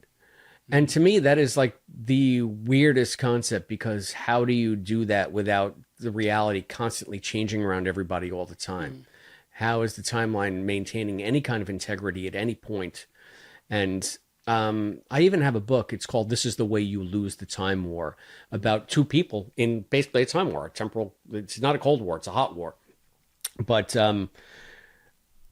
it's a problematic premise in that book as well. And any kind of time travel, when you really look into it and you start to try to pick it apart, you're going to find a million plot holes. Yeah. And I feel like for me, the temporal Cold War aspect of this pilot was the weakest part, because you had the mysterious future guy. It seemed very gimmicky. And it seemed like, how are they going to execute this? Where are they going to go and still have it make sense? And it turns out they went to some of the worst places possible. I mean, and there are things, I love Enterprise, but there are parts, especially at the end of the third season, I'm just like, yeah, this is noise. This is ridiculous. Come on. I'm looking at you, alien Nazis. Oh, I like that one. Anyway, but they had to somehow put an end to that storyline. And I kind of like the fact that they've taken that now, and with the reveal of Kovac in Disco, and brought all this stuff back together. Yeah, it was nice hearing that. One of the things I heard that it was maybe originally supposed to be Archer. Was actually they said that future guy was going to turn out to be Archer. I'm so glad that didn't happen. Again, I know we're kind of all over the place with this when we're supposed to be talking about the pilot. So we got to talk about Enterprise. We got to get it out. How would you have felt about that? Because to me, that is of a hacky, gimmicky element to the plot that really was a bad fit to begin with. That to me would have been the hackiest, most gimmicky way to end it. Well, you say that about Year of Hell, too, and we disagree on that one. So it depends how it was executed, I think. But I thinking about the idea, I get excited. So we'll never know. Yeah, but I mean, how would Archer be working at cross purposes with himself? I guess it could have been done in an interesting way, but it would have been a completely different Archer. I feel like maybe they would have had to have ruined the character to make the two fit together. Like he would have been a completely different, but he is a completely different person by the beginning of season 4 anyway. Exactly. So going through season 3 might have changed him into that. That might have been where we were going with that, actually, thinking about it now. But it wasn't unprecedented. There was things like that with, let's say, Janeway and Harry Kim, maybe. So there were similar things going on. So we'll see when we get there. Okay. You say so. But, I looked forward to that. But the thing I think that was the greatest part of this episode when it came to that was the future echoes. Was a really cool new thing that I had never seen before at that time. And I don't think I've seen since, to where the echoes were in front of you instead of behind you. And that came into play in the fight scene, the phaser scene. But I just like the idea of that, because I was like, why had nobody ever think about that? Future echoes. It's so cool. It reminds me of the 3 datas. Yes. Yeah. But they were still linear, I think, going backwards. But this was they couldn't figure out which is the one that was supposed to take the shot, right? And I loved like the 2 minutes of Scott going like, trying to figure out like in my mind he's trying to figure out, am I following the echo or am I causing the echo and seeing it and then following it and Yeah. You know what I mean? If I can give, like, as audio producers, imagine, like, sometimes it just happened in the last episode we recorded when we were talking about Big Goodbye. Big Goodbye. There were times when I was hearing myself after the fact on your end, and you're like, don't worry, it won't come out in post, and that's fine, but it's kind of confusing. Now imagine hearing yourself say something before you say something. Before you say it, or even you have the echo. You have the echo of it before you're gonna say it. Like that's like mind blown. So yeah, it's a weird thing to have to get used to. Like I think art imitates art, but I don't know of any art that had that before that moment in time. That might be actually an original idea. I don't know, but that's what I'm thinking. Comment below. Let us know. Send us a telegram. But that was one of my fun things. So I mean, but what did you when you say that the plot accomplished what it had to? Or the story, the premiere accomplished what it had to. I like the way that it introduced the characters. I know when we did our Voyager review for Caretaker, we found the best way to go into it was through exploring the characters and then incidentally the plot. But I just want to say that the plot in this one was equal to the characters to me. I feel like the Caretaker storyline hinged almost completely on the characters, and the plot was almost very stock Star Trek, right? You had the alien entity, you had the race that needed to be tended and set free. You had a lot of some of the same posts that we've seen in Trek over and over and over again. What I have to give to Broken Bow is that they did try to do something different. It is darker. It is a little bit more gritty. They have the firefights out in the space stations. They have humanity being just one of many species that is in no way special to anybody that encounters them, which is so completely antithetical to the message that Trek has always tried to spread of the great unwashed galactic masses being saved by the human ideal. And this was a refreshing change away from that.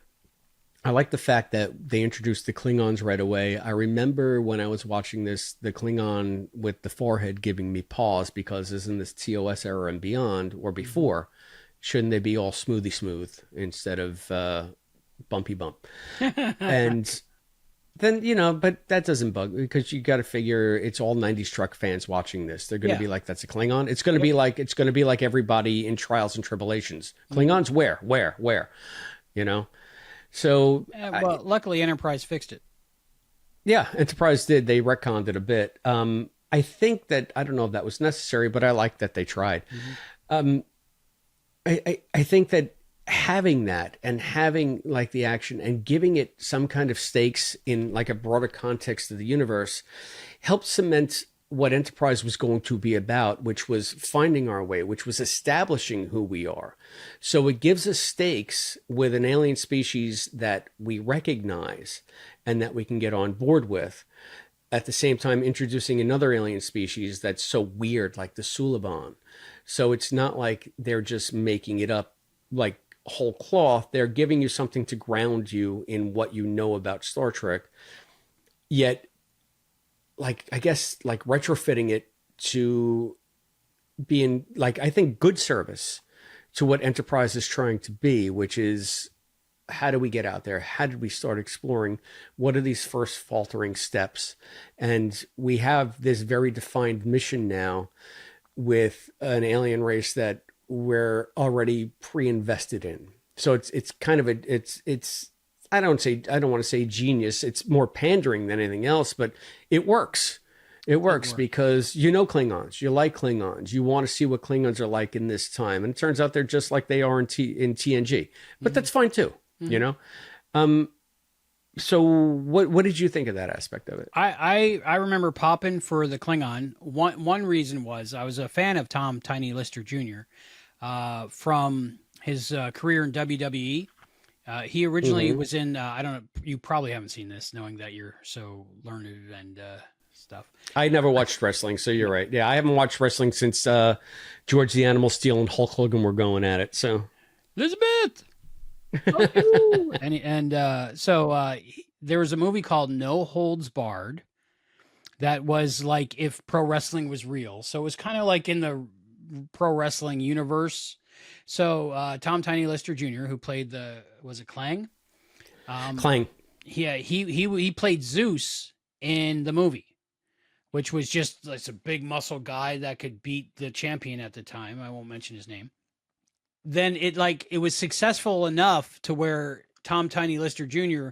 transitioned into the pro wrestling world from being an actor, just because they brought the character over into the real world of pro wrestling. I don't even know if I'm saying it right. That's hilarious. I mean. So you're telling me he's the reverse Rock. Exactly. Right. He went from the movie about the wrestling to actually wrestling. And I remember being a fan of him. And then when I found out he was the Klingon, I was like, oh, it's all my, it's Quantum Leap, it's Star Trek, it's WWE, it's all mixed together. Right. I'm loving this, right? Yeah, it's pushing so many of your buttons. Yeah. It was like made for me, like Back to the Future 2 was made for you, Yeah. And me as well. Thank you for remembering that. I know everything about you. I'm a member of your fan club. I'm not the founding member, but I am a member. Um, I love the Klingons in this, and I think you're right, because if it was just the Suliban and not the Klingons as well, we would have had the effect of like the Kazon, where everything's too new and we're not able to slip into it easily. So I love that point you made about that, and I totally agree. I never thought of it before, but yeah, job well done by Berman Braga. Yeah, I actually hadn't thought about it until it was coming out of my mouth at this moment. So, but it's I think it stands up to scrutiny. Yeah. Anyway. And the humans and the Vulcans. The humans start off a little racist, I gotta say, against the Vulcans, and the hostility from the Vulcans, and it's nice to see something to where they're not like in lockstep like maybe TOS, and we're going to see how they get there, and it's interesting. What do you think? I just saw this. What do you think about the wraparound of the story, where it's young Jonathan Archer and his father, and then it begins and ends with that? What did you think about that? I think it's okay. That's part of the episode that doesn't impress me much in any way. I like the fact that they have like this floating anti-grav ship thing going on. And I understand what they're going for. They're trying to show you the history. They're trying to give you the connective tissue between First Contact and why we have a grudge against the Vulcans now, when it was all ooby dooby and live long and prosper and all that. Yeah. When we last left off, it looked like the beginning of a beautiful friendship. Previously, but guess what? Yeah. So giving Archer a personal stake, and then also trying to hammer that home by showing the relationship he had with his dad, I understand why they did it. I don't know that it made me feel better or worse for Archer in any way. I like the fact, like I said, Scott comes in hot. Like, he's guns blazing with these Vulcans, and they give you the reason that his dad built the Warp 5 engine. He never got to see it get off the ground because the Vulcans kept holding us back and holding us back and holding us back. And the Vulcans, I mean, let's just put, they're like snarky dicks in this. They're like total assholes. So, I mean, I remember when Manny Cotto came on board, he had like a list of things that they needed to accomplish in season 4. And the first one was fix the Vulcans. So this was probably another thing that bumped me from the episode. As I mentioned in Caretaker, the portrayal of Vulcans has been increasingly snarky and snide and short. And instead of the Nimoy approach, it's more of the Tuvok approach. But in Enterprise, they ramp it up to 11. So the Vulcans are not really emotionless at all. They're just angry all the time. And it's just like, how are these Vulcans? Like, they should be a little bit more sanguine, I think. Sanguine? I sang wine. So I had a problem wrapping my head around that. But giving Jonathan the scenes with the dad and that backstory to have the mutual animosity, I guess, ultimately helped with the T'Pol arc in this and the arc of their relationship in this. So I guess it's functional enough to serve that part of the plot. But what did you think of it? Yeah, well, now that you said that, it's making me think they did the right thing, because for telling the whole Jonathan Archer story up until that point, in just the limited time they had, they did the thing that they're supposed to do. They showed. They didn't just tell. It wasn't him telling about his father and the invention and the development of the Warp 5 whatever engine. It was, they were showing you his relationship with his father, so that grounded it, I think. And it lets you still follow Archer as the protagonist, even though he's, wanting to knock people on their ass and assuming all Vulcans are out to get him. So, but I like that in the first episode that he learns that not all Vulcans are, what did he say? Jerks. Yeah, so they kind of jerks, Yeah, kind of jerks. So that was me. That was me. So I like that. I like that, because like everybody's assuming T'Pol's going to do the Vulcan thing, but she actually does the right thing for Archer and the crew, I think. So. Yeah, and you can tell that he is affecting her and broadening her horizons as to what is right and what can be accomplished by humans. And she is softening him towards different points of view because he's so arrogant. He's just coming in like, screw you guys. Yeah. We're going to warp 5. Exactly. And they're like, no, you need to. And this whole thing, like throughout the episode, we have instances of T'Pol calling us on our bullshit. And she's never wrong. No. The thing is that you're predisposed to not like her because she is against the captain. And I put against in air quotes. Yeah. But I understand the Vulcan's point of view. It's like, when you have a kid or you see a younger person that knows everything because they don't know yet that they don't know anything. Yeah. So that's the perspective the Vulcans are having about the humans, because the Vulcans have been out there. They've seen some stuff. Yeah. The humans just want the keys to the car and go exploring. Exactly. They want to go over that hill at 90 miles an hour, but there's a big semi on the other side of that hill and you don't realize it. Exactly. Yeah. You're going to get into a head on. Yeah. I think it came out especially well in the Rigelian trading post or whatever that place was. Love that when part. Trip is yelling at the woman. Yep. Who's like apparently making the little boy suffocate. And she's like, asshole. This is part of she has to do this, it's part of their weaning, whatever. And when he's looking in the doorway and he's seeing a silhouette of what could potentially sound like a woman in distress. Yes.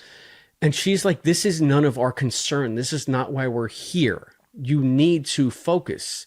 And she says something to that effect to Archer of you need to be more objective. You need to objectify alien species more so that you can approach it with a more level head. You can't go on thinking that your values, your mores, your norms are the way everybody else lives their lives. And I loved that about this because, again, it is so antithetical to everything we've ever seen in Star Trek, where humanity is the ideal and everybody needs to start living up to that ideal. And T'Pol's like, nah, you're nobody. You're nobody, kid. That's a continuing theme throughout Enterprise, too, is because, they're basically starting out as us humans. Yeah. And we're put in that situation and we watch them learn as they go. So I really like that. I really like that they were kind of cursing. I like that they were angry. I like that they were impatient, and it was definitely closer to our times than the TNG times by a lot. So I really, that was where in most Star Treks you get one character maybe that is your gateway into it. I felt for this show, like all of us, all of them were a gateway. Every character I could identify with in some way. And speaking of that, down on the planet, oh my goodness, that's when the sexy stuff starts. Oh yeah, this is not your father's Enterprise. Not at all. No. I mean, we're going to have boobs, and we're going to acknowledge the fact that sexuality is a thing. It is a thing. It's not just watching harps. It is exactly. Boobs. It's not why watching. Yeah.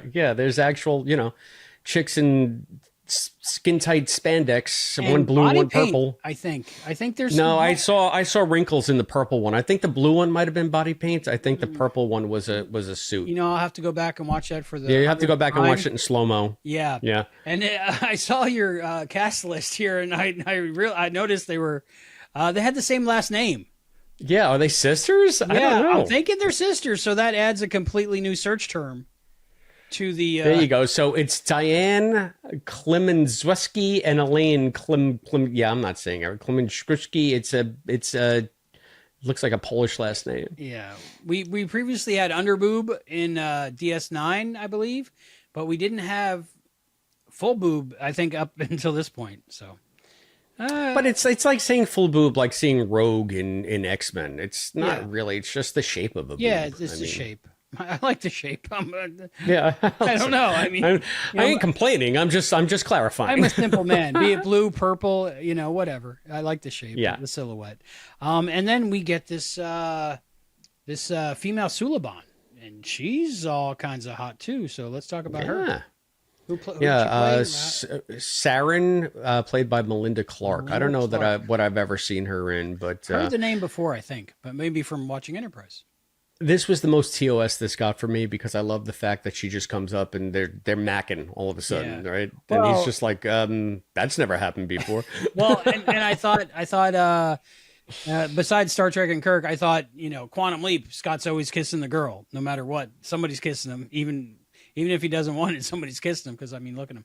But this is the first episode that I got the humor in that scene. This is the first time I've seen it.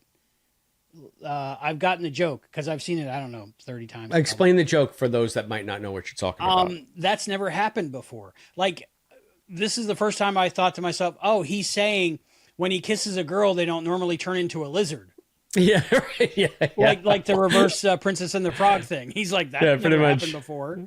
I never got that before. It's gone over my head every single time before this viewing. So I'm glad I got that. Well, good. It's like humor. I think I was just enamored by the lady before, and I missed it. Very pretty. She's very good. I was surprised that her character gets taken out so soon. I thought that was going to be a major role in the episode. Yeah, for plot reasons, I think it's everything here that wasn't character based was I designed to effectively move the plot forward. There's not a lot of fat here, and the stuff that you might think of as slow is all in service of character. I mean, you got Phlox in his sick bay with the creepy crawlies and all of the poop remedies and and his giant weird smile. Yeah, one of two. So that introduces like a wholly different character. I like that. The stuff with Hoshi I like because it establishes the fact that she is not only a brilliant linguist, but she has got a lot of trepidation about being out there on the ship. So, and there's even a moment between T'Pol and Hoshi, like they start off at odds, but then they sort of kiss and make up at the end too. And it was bookends because they communicated in Vulcan both times. First time, Hoshi says to T'Pol, basically, "You." And then at the end, and at the end it was thank you, right? So that was good. Yeah. I love that Linda Park. I love Linda Park, but I love that Linda Park as Hoshi. Hoshi is Hoshi from episode 1, no doubt about it. They established a character. They knew what the character was, and that character moved forward as that character grew. But it was always Hoshi, and I love that. One of my favorite. Yeah, characters. And I like Hoshi too, and I think my Linda Park fandom is well established at this point. I mean, there were times that I was watching Enterprise when I was binging it where I literally got so distracted by how pretty she is that I completely missed entire plot beats. Like I had to rewind it so I knew what was going on in the episode. Guilty. So, I mean, to this day, I follow Linda Park on Instagram. I'm not a stalker or anything like that, but I'm a fan. I'm a fan. Yeah. And I think she's just so gorgeous, and I really like her character, and I think that she gets a lot of good growth. There's some stuff that happens in the Xindi arc to her that is just harrowing, and she carries it off. And I think this was like her first role. She was like 20, maybe, when she was cast in this. So it was perfect fish out of water. Like she really was not comfortable being there, but she did what she had to do. And I love that her curiosity for her favorite thing, which was linguistics, is what pushed her to do it. I love that part. I like the going to get her and that's another thing. I love that since it's so closer to our time than the 24th century, I love that people were wearing contemporary clothing, like Earth clothing. It wasn't all special silvery, jumpsuits. They're just wearing clothes. I like that. Yep, and I like the fact that the uniforms have a tie incorporated into them, and if you guys haven't seen our episode on The Big Goodbye, you can see Albie and I in ties as well. So, yeah, we're full noir mode. Yep. Yep. I enjoyed Linda Park. Who else we got? We got Trip. We first meet Trip scratching the paint. I really feel like early on Trip was probably my favorite character. There's something about the way that Connor delivers it, and it's so cliche. Oh shucks, homeboy, just I'm just a simple country fella, but he's got just such a likability about him. And even when he's calling T'Pol to task for being an asshole, you still side with him, I guess. And even though he's basically yelling at the pretty lady, everything that he does, I think, it shows that he is dedicated to the fleet, but also dedicated to Jonathan. And the one most ridiculous scene in this entire thing is one of the strongest between him and T'Pol, between Connor and Jolene, this stupid decontamination chamber. You say stupid. I say genius. I'm not gonna lie. It's all female gaze, all male gaze. That's all it's about. Oh, look, there are Jolene's nipples. And there's Connor's too. So yeah, exactly. It's very equal. So I think it makes it okay. One cancels the other one out. But in a scene that should have been just so distracting for just the blatant and like it's just so gratuitous, the sexuality in it. They are having a decent conversation, like a real discussion about how are you going to play this? Who are you to take command of the Enterprise? You're not you're not Starfleet. You're a Vulcan. Well, I'm the ranking officer, and I'm sure that blah blah blah. And she just takes it upon herself, and nobody contradicts her. That was weird to me. But this is again that pivotal scene. If you're not distracted by let's goop each other up with sexy gel, it really is an integral part of the plot because it's where she makes that turn and she realizes, okay, I might be part of the Vulcan High Command and I'm on assignment. Maybe I'm a junior officer, who knows? But I'm on this ship now, part of this crew. And she says to Jonathan, he thinks we're going back to Earth. And she's like, no, I had to anticipate what your wishes would have been and carry out accordingly. I don't agree with them, but at least now she's copping to the fact that they have a point of view that is valid and she's in their territory. So it's a turning point for her character. And I love that because then Jonathan is surprised about it as Scott's walking around in his underwear. And it's like talking to Porthos, like, have you ever seen this? Have you ever, he's love that, doing the thing with the log. Yeah. But then you get the next scene. And there was 2 logs in that scene. Right.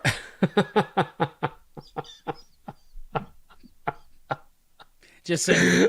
Thank you for breaking up my chat with, yeah, I talk a lot. The decon chamber scene, which was in the hands of other people. I give credit to the writers, director, and the actors for taking the scene seriously, even though it was the mandatory TNA scene. Yeah, for sure. You can ignore that part, and it's still an amazing scene. Yeah, for sure. And that's why I say, and I feel like it also leads to what I feel is the strongest scene in the episode, and maybe it's just the nostalgia factor, but when they get to the gas giant where they figure out how to find Klang, T'Pol is working with Archer, Archer is working with T'Pol, and there's this scene of them standing against the view screen from the back. And as they're making this collaboration, the human and the Vulcan, they just give you a hint of the original TOS theme, and then it melds into Where My Heart Will Take Me. So it's almost like, here we are, this is where we know we're going to wind up, but we still have to get there. And it was just a beautiful moment. I had to rewind it because at this point you take, especially with New Trek, you take the TOS theme for granted. It's in every single opening theme now from Discovery on. And they didn't use it at all, ever, in 90s Trek. So the fact that they brought it back for Enterprise, did I hear it? Because I hear it so often now that I don't even notice it half the time. And then I put it in context of this series and I had to rewind it. And I said, oh my God, yeah, they really did cue the fanfare from TOS. And then they made it Enterprises. And I was just like, this is really good. The whole score for Broken Bow is amazing. I think they put that out separately at some point. I might own it. I don't know. I know that there is an Enterprise soundtrack that I've listened to, and I own. Yeah, that's how I knew that the closing theme was Archer's theme. but I don't know if they had the suites from Broken Bow in that. I'm not sure. I'm not a big soundtrack guy, so don't ask me. I'm not the authority on that. The Star Trek The Astral Symphony, I recommend that. It's the original series crew movies, and it's like a combination of all the best parts. If you ever got one, Star Trek The Astral Symphony. That was okay. Well, I own the soundtrack to First Contact because I thought that was the most fantastic theme. Oh, did you know that's got like PC ROM stuff you can put in your computer? Yes, and do all the things. The funny thing is, when I got it, I tried to load it into the computer I had at work, and it kept failing. Like my computer didn't have enough memory, and it just would not work. And now that I have a computer that can do it, it no longer has a disk drive. Yeah. So you got to be like me, that's computer nerd that still has optical media access and stuff. Yeah. So, yeah, but I remember that. I remember trying to go through it and being frustrated endlessly and saying this. Yeah. But I'll just listen to the music. I was able to take advantage of the whole thing, so I enjoyed that. Yeah, music is great in this episode. Is that time where you're talking about, is that close to the time where we see the shot that's the triumphant? Is that what you said? I'm learning your vocabulary as we go. Triumvirate. No, it's just a two-shot. It's just a two-shot of Archer and T'Pol. But triumvirate would be 3. You tell me. I'll tell you. The 3 of them in there, and it kind of establishes like this is going to be the 3. No, I think it for me this is just Archer. This is just T'Pol and Archer. Okay. Yeah. And you can go back when you watch. You'll know what I'm talking about. It's when they find the trail into the gas giant. Okay. And it helps them discover that hidden base. Right. Yeah, it's more than one ship. It's more than one warp signature. We found what we're looking for. And it's them coming together, realizing that when they start playing the theme to TOS. Mm-hmm. So it's our collaboration. Look, it's our future. It's right here. Here are the seeds of it. So I thought that was especially effective for a nostalgia TOS moment for me. Yeah, that was good. Another scene I really enjoyed was dining in the captain's dining room with the 3, Trip and Archer and T'Pol. And I liked it because it was, I think it was set up to establish that maybe these are the 3 main characters we're going to follow.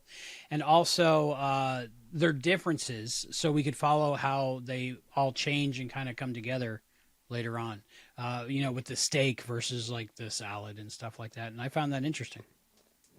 Yeah. And I like the fact that T'Pol does not give any quarter, does not compromise what she thinks in the face of their derision of it. Why don't you just eat it with your hands? Vulcans don't touch food with their hands. I think I've seen Spock eat with his hands before. Especially when he was. That's about all I know. He was with Zarabeth. He was eating meat. Well, he ate with flesh his hands. and he enjoyed it. Yes, he enjoyed it. I think that I feel like we've seen him eat stuff with his hands on the Enterprise. I would love to see later on and pay attention if T'Pol eventually eats a breadstick by picking it up. Right, that'd be amazing. We'll see. We'll see. I mean, Jolene, if that happens. Jolene seemed to be cognizant enough of her character where maybe she would have remembered that. I don't know. Mm-hmm. But then she picks up the breadstick on the fork and she's like, anything is possible if you put your mind to it. Mm-hmm. Like, no, your way is not the right way. It's just a way. A way. Do they not wash their hands? I don't know. Yeah. My way is great, Mm-hmm. I think, though, the 2 characters that I liked most in this were Reed and Mayweather. Especially Mayweather. Now, talk about setting people up for a fall. Travis was everything in this. It was all Travis all the time in this episode because he was the boomer. He was the guy born in space. He was the guy that knew the ins and outs of this big dark void that we're going to be sailing off into because he's lived there his whole life. Nothing after this. I think there are 2 Travis episodes in the entire series. Yeah, about that. And it's disappointing because such a great actor, such a great person, such a great character and set up for so much. And just, I don't know what happened. And that disappoints me. Yes, 100%. Yeah. And I always like Dominic Keating's portrayal as Reed. I especially grew to love the character during the Xindi arc, when they had the Makos on board and when everything was going to shit. And he was just like, there's this one scene where another crewman is killed. And he's like, what is the acceptable casualty rate in any skirmish? What 5%, 8%. We are at a 27% casualty rate. What in the ever-loving are we doing out here? You know, and he is like tortured over it. And it's his job to get this shit right, to make sure that the ship is armored, but also stays safe.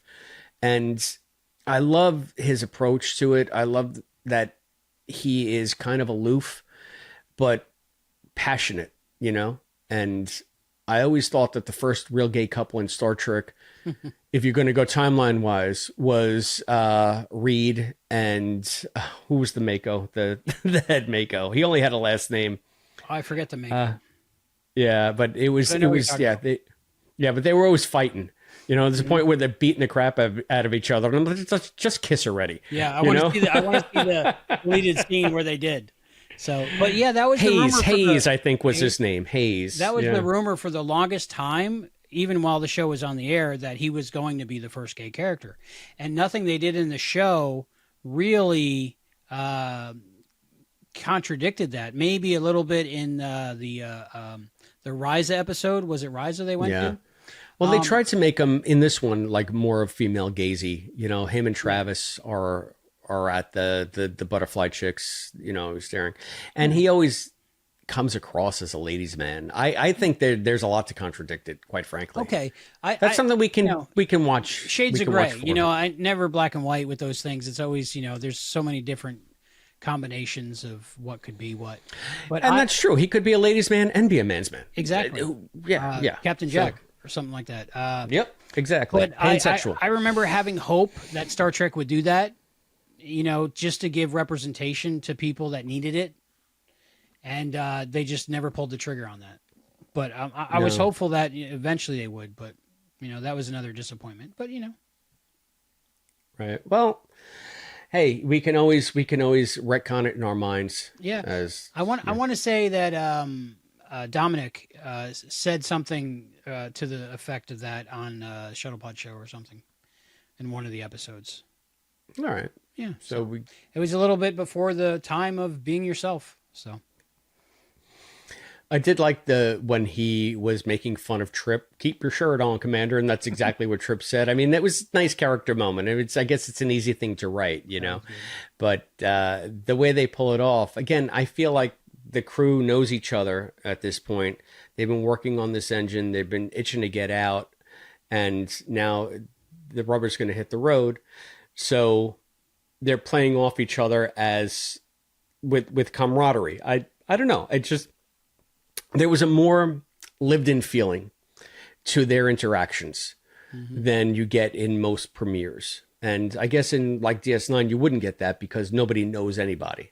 Same thing in Voyager. Some people know each other, but there's a lot of, you know, opposites meeting in Caretaker. Whereas this, you have the Vulcans to be the antagonists. So you actually want the human crew to have some measure of comradeship. Comradeship, is that a word? I'll take it. Camaraderie. That's the word I'm looking for. Camaraderie. Yes. I am an English major. I am a fan of an English major. I have comradeship. That's actually the Russian Enterprise, the comradeship. Alternate Enterprise. Yeah, that'd be cool. I like Trip and Reed together.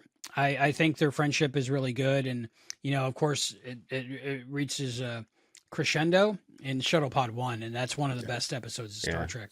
Great episode. Great episode. Yeah. So, I like that about it. And I kind of like the fact that nobody trusts a transporter. Yeah. Like, what are you kidding? I still don't, but I'm from before. And as much as I liked Scott's performance in this and how much it's grown on me, his best scene, he didn't say a word, but when he gets beamed up and just the look on his face, like, you did what? He's looking around. He's on the transporter pad. He's like, huh? and I think part of that is he understands the technology. So he's coming to grips with, yes, I'm alive and I made it out, but I'm dead and I'm a new me. This is weird. I just feel like he's just like, I should be dead. What, you know, he's just like, why would you do that? Yeah. But, you know, a few episodes from now with the Leaf guy. Oh my goodness. So he was lucky. I guess, yeah. There were no metal fragments flying around No, but yeah, that was a great like part of they the were episode. And on. it had a good setup because they were all like, "I'm not me," and then even Archer says about beaming Klang aboard is like, "I don't want to deliver him to the Klingon homeworld inside out or something."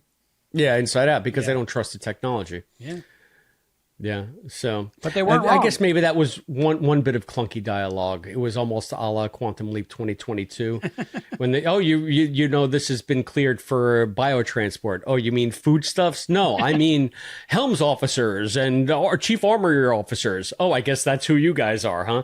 You know, that was a little clunky. A But, little bit, know. but if you didn't have it, then him being beamed aboard wouldn't be anything. It would just be Yeah, every true. other That's day. true. So they needed it. It does give a little payoff at the end there. Yeah. All right. So before we do our final thoughts and extra catch-ups and wrap-ups about Enterprise, because I really want to talk to you for 4 more hours about Broken Bow, but it's almost 3 a.m. So Okay. I have. As you can tell, I'm not flagging at all. I'm usually dying at this point, but I'm just like, yeah, I'm excited. okay. Yeah. But I 4 have a more daughter hours? in the morning and you have a wife in the morning. So we have to be there for them. So before we go to final ratings and wrap-ups, what do we got left? What's going on? What's your episode crush, sir? My episode crush. Ooh, you know what? Watching the episode tonight, I was thinking about that, and I'm like, it's obviously Hoshi because T'Pol's like not really the T'Pol we know, and then that decon chamber scene came up, and I was like, what do I do? And man, I'm gonna go with my heart and not my libido, and say my crush for this episode is Hoshi Sato. Well, you stole my episode crush. Aw. Now, I'm just going to go on record right now. Whenever we do an Enterprise episode and we get to episode crush, it will always and forever be Hoshi Sato. Mine will fluctuate. I'm gaga. I'm cuckoo for Cocoa Puffs. Yeah. I absolutely, oh God, every time I see her, I'm like, oh my God, you are beautiful. There's something about that woman. Yeah. Yeah. So, Hoshi Sato for me all the way. What's your favorite part of the episode? Oh man, that's interesting. My favorite part of the episode,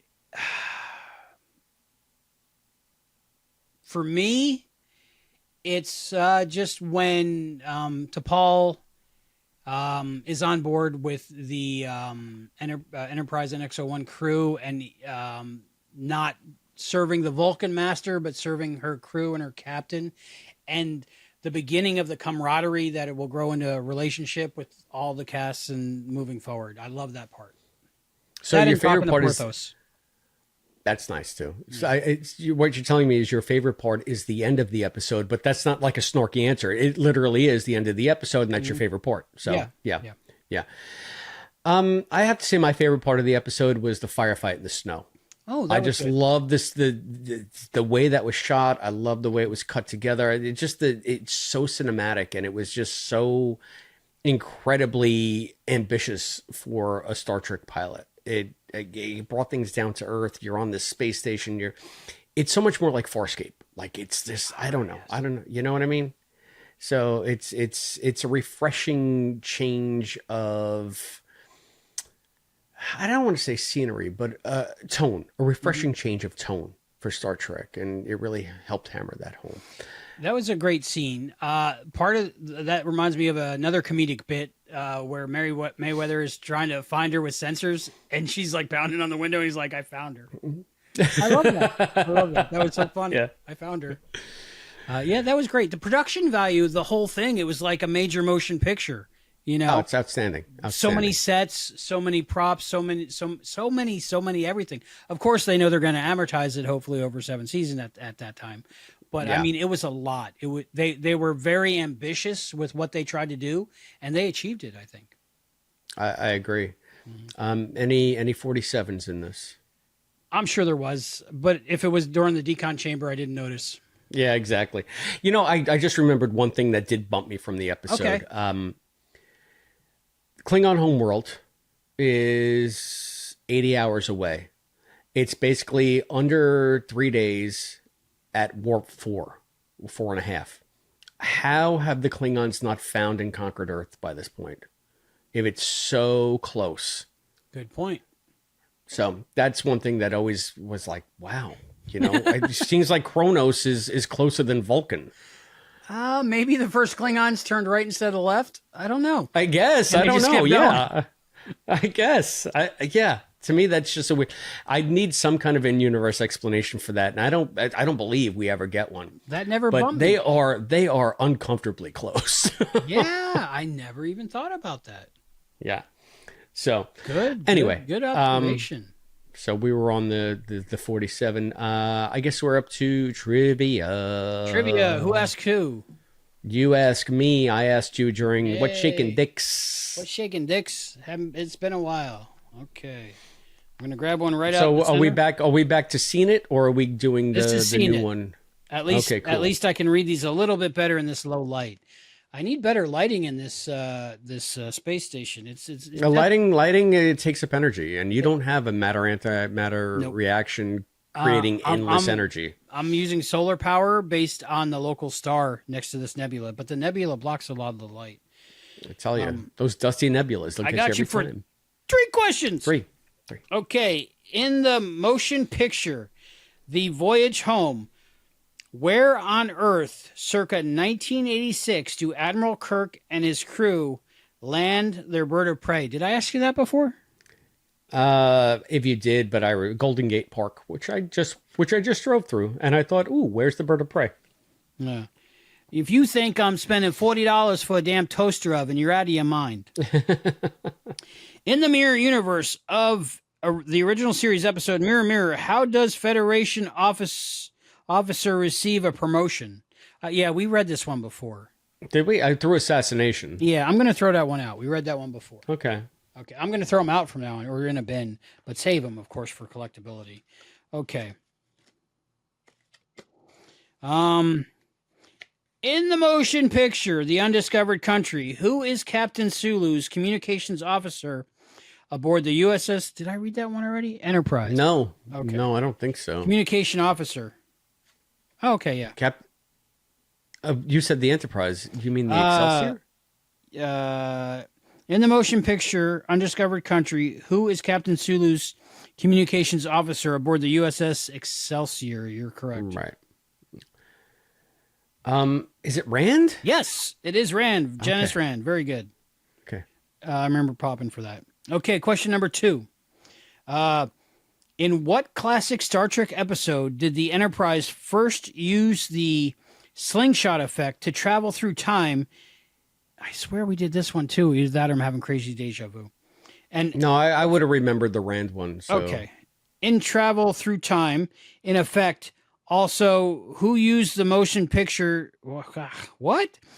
In what classic Star Trek episode did the Enterprise first use the slingshot effect to travel through time, an effect also used in the motion picture The Voyage Home? I want to say Tomorrow is Yesterday. You are correct, sir. Okay. Okay.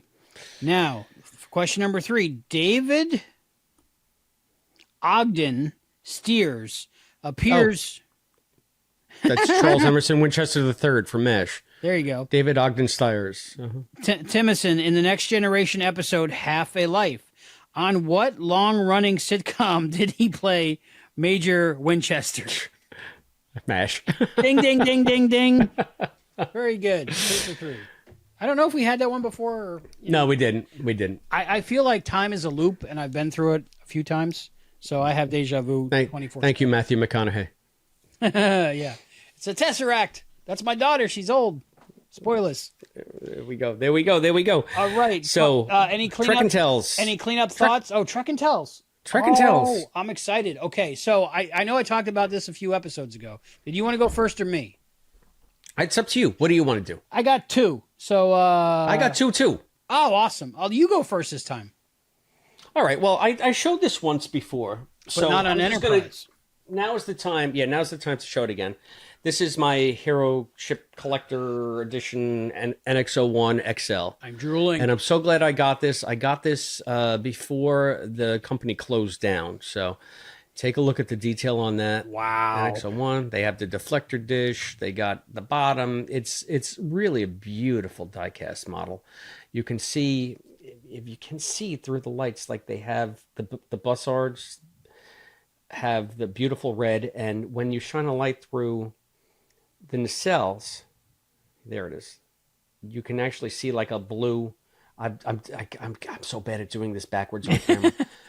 You can see that it shines through the blue, so it shines through the nacelles. So it's a beautifully designed model of the NX01. And if you love the NX01 as much as I do, when I got this one, I was as over the moon as I was when I got the Big E that's behind me there. Just the level of detail and the accuracy of it. I love it. It came in a box that has... There you go. I have the box. Wow. And it was, nice thing, but also I wanted to show you it in these boxes with these ships comes a booklet that will explain to you like the origin not only of the ship but how it was designed and when they were designing it, what considerations went into it and all that stuff. And it also gave a little brief history of Enterprise and the original concept of it being earthbound and them being shot down with that. And for the life of me, I just can't find the book in my mess of a library at this time. I don't think you can appreciate it as much on camera as you can in person. Serenity and I were lucky enough. I think we spent about 10 minutes with you just looking at it and drooling over it. That's how good this model is. Yeah, it's just a beautiful model. Gorgeous. So I'm so happy I got it. I'm not usually a collectibles guy, as you know, but I'm so glad that I got the ships that I did when I got them because I just love them. And the other thing, now I told you there was sort of an inflection point in my original viewing of Enterprise, and I spent some time. Okay, now that I'm back on mic, I spent some time before we got on mic for this one digging something out that I did way back when. So let me eject it from my cassette player. Wow. I have it in my Hey, you're like me, you're retro. Yeah, well, this was my cassette player when I was doing radio in journalism school. Oh, nice. It's a nice one. Yeah, it was either this realistic or a Marantz. I couldn't afford a Marantz, so I bought the realistic. I have a similar one. So it still works. It's a great piece of equipment. So this is a cassette tape. It's a recording of the original review I did of Enterprise when it premiered. It's the flip side number 4 when I was doing the flip side as part of a show called Destinies, the Voice of Science Fiction. For anyone that doesn't know, I used to do a radio segment that I called the flip side. I had a website that had all of them on there. The website has since gone away. I mean, it's all archived and everything, but I have to rebuild it. I haven't yet. But this was the recording that I did for Destinies on October 5th, 2001 was when it Enterprise, and it was a review of the Enterprise premiere. I think it was called Launch of Enterprise is what I called it at the time. And remember I told you when I was in the hotel room you told me not to tell anyone. Right. But I remembered having a much more negative reaction to it because of the hindsight and just remembering the way it ended and just, I was not a fan. And so when I listened to this, I expected it to be like ripping into it, an attack. Instead, I had a much more positive, measured response to the series than I remembered. And I said, there are changes here. They're not necessarily good. They're not necessarily bad. It just remains to be seen whether or not Enterprise will live up to some of the potential inherent in these changes rather than fall into the pitfalls that they can also bring. And I said, I hope, I for one hope for the former. I hope that they live up to the potential. And then I remember when Enterprise was canceled, I did a scathing review of the entire series because I was just fed up with Berman, Braga, the whole nine. So I think that colored my memory of how I felt about Broken Bow. But it turns out I kind of like Broken Bow. Awesome. When I first saw it. So it was a pleasant surprise to hear me talking to me about this from 2001. So there's my Trek and Tell. It was my flip side segment on the premiere of Enterprise. That is amazing. Do you have that digitized at all? I do, but it's on my website, and I can dig it out. I have it on a portable drive, but I have to like load it onto a certain computer, and then I can get it to you. Please do. I would love to release that as an N more soon. Yeah, just so you know. Yeah, I have it in a drawer over there. I can get it. Okay. I think I can get it anyway. I hope so. I hope I can. This was when I first started on radio. It was like my second or fourth to flip side segment. I'm terrible. I'm terrible. You don't have to be great to start. You just have to start before you can be great. Yeah, so it's just so you know, you're going to be hearing very young Chris talking too fast on the radio. I can fix that. You're going to be hearing. Yeah, so anyway, that's my Trek and Tell. Okay, yeah, that's awesome.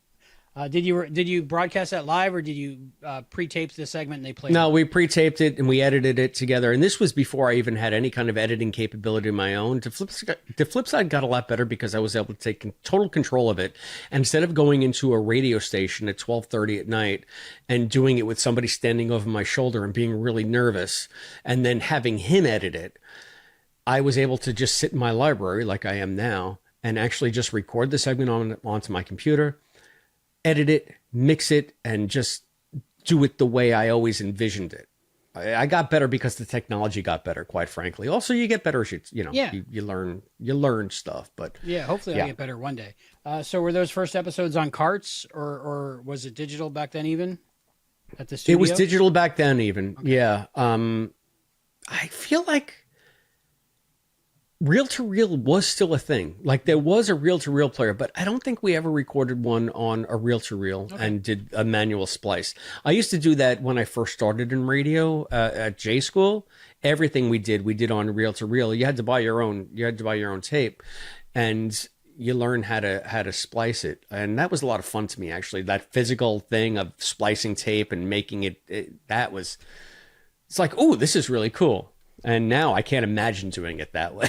I got some reel-to-reel and some equipment. I think I've sent you pictures before. I usually send you and Allison pictures of my new silly stuff. And you go, okay, good job, buddy. You got something from 40 years ago for no reason. There you go. Now I get nostalgic over reel-to-reel. Okay. Go figure. I'll have to send you more pictures. So here's my first out of 2 Trek and Tells. Look at that. I am Don Quixote, Lord of La Mancha. It is my Man of La Mancha playbill, signed by a lot of the cast. Yeah, this is many more signatures than I saw on it when I last saw it. Yes, we got a lot at the night. We got Abby Brown right here. We got Scott Bakula right here. Scotty Bax. Scotty Bax. We got the Mrs. Scotty Bax, Chelsea Field. We were lucky enough to second night. We forgot to tell everybody that Chelsea was in the show as Dulcinea. Dulcinea. Or he says Dulcinea. Dulcinea. Dulcinea. I see heaven when I look at thee. And then who else do we have? We have the guy who played Sancho Panza. And again, Abby Brown. And I don't know if you can see really close. Let me put my specs on. I don't know if this is the one or the other one. Yes. Did you see Abby Brown dotted her eye with a heart? Which one was Abby Brown? I see it now. She was the belly dancer. Oh, she had the Long Island University shirt on in the lobby. Yeah, the Long Island Sharks. Yeah, she was such a lovely person. She was great in the show, so we got her autograph. And so this is one of them. Very nice. Very nice. Yes. That is a one of a kind. You should frame that. Planning on it. Speaking of framing things, I didn't do it. I'm on the lam. I alluded to this. I gotta go. A few episodes ago, I alluded to this, but there was an auction in Las Vegas, and I just sat down to go, oh, this will be interesting. I got time before the next panel I want to see. I've already walked around the dealer's room. I just watch people spend stupid money for nothing. I'm a stupid people, apparently. Okay. Apparently. So we're in this auction, and I was like, something came up for auction. I'll put the picture up in a second. It's an autographed Scott Bakula autograph of Captain Archer and a Orion. No, not Orion. Andorian. Okay. It's Captain Archer and an Andorian, random Andorian, not Tran. not Tran. But it's framed really nice, and it's got I'll show it here, and it's got like a name plaque, and it's beautiful, right? So I'm looking at it going, okay, right? So I raise my hand at 100, right? And like he points at me, and by the time I raise my hand, he points at me. He's going, right? By the time he points at me, he's like, I'm like, he's like, sold. And I was like, So you bit against yourself because you didn't put your hand down. There was a lot of people that had their hands up, and it just the way he went. And I was thinking $100 is a lot. Yeah. Well, now you got. Right. So you paid for an autograph of Scott, and you got one. Well, actually, no, you paid even more for that other autograph of Scott. Probably, yeah, including traveling fees and tickets, hotel rooms, and so it looked smaller while they were holding it up. Right, it wasn't an auction that you could look at the stuff ahead of time. It looked smaller than it actually was. This thing was huge. It came on the back with this certificate of authenticity. I don't know if that certificate of authenticity has a certificate of authenticity, but it came with that. Very beautiful frame, as you can see from the photos. I think I sent you the photo, didn't I, Chris? Mm-hmm. And but I had this problem. I had to fly home. But it wasn't the only thing. The rest of the problem was I was flying out around 11 p.m., so basically the end of the night of the convention, so I didn't have a hotel for that night because... Why have a hotel for that night just for the few hours, just bring around my backpack? Because I just brought a backpack. I was there for 3 days, I think, total, maybe less. So I had a few outfits, few things, all my things I needed. But I was like, there's no way I'm going to carry this thing around the convention the whole day, the next day. Because once I left the hotel room around 9 a.m, I wasn't going back. So I was like, what do I do? What do I do? Do I give it to somebody? Do I sell it to somebody? Do I ship it somehow? I had no idea. So I was like while I was sleeping, like anxiety sleeping, I came up with the idea, okay, what's valuable about this? Not the frame. That's the biggest hurdle, the frame. I was like, the valuable part is the autograph, from Scott Bakula. And, so I said, okay, I'm going to zip it like a zip file in real life. I'm going to take out the parts I don't need and keep the parts I need. So what I had to do, or what I ended up doing, was just taking this out of the frame along with the nameplate and taking many pictures of it and deciding I'll get it framed here. So basically repeating the same thing without having to go through the struggle of the whole frame thing. But really what I was paying all that money for was the whole nice frame job of the autograph, right? I guess. But there is an upside to it because getting his signature in person, because I didn't have the connector, I just got a selfie because I'm more of a selfie guy than an autograph guy. But I know we've talked about National Treasure before. Do you remember like part of National Treasure was something was on the back of something? Yeah. You'll never guess what was on the back of this. I'm going to say Dean Stockwell's autograph. No, that would be cool though. Wow, you're kidding me. Brent Spiner's autograph. How is that? Is that a double-sided poster, or is it just like taped together? It looks like a centerfold poster from a Star Trek magazine.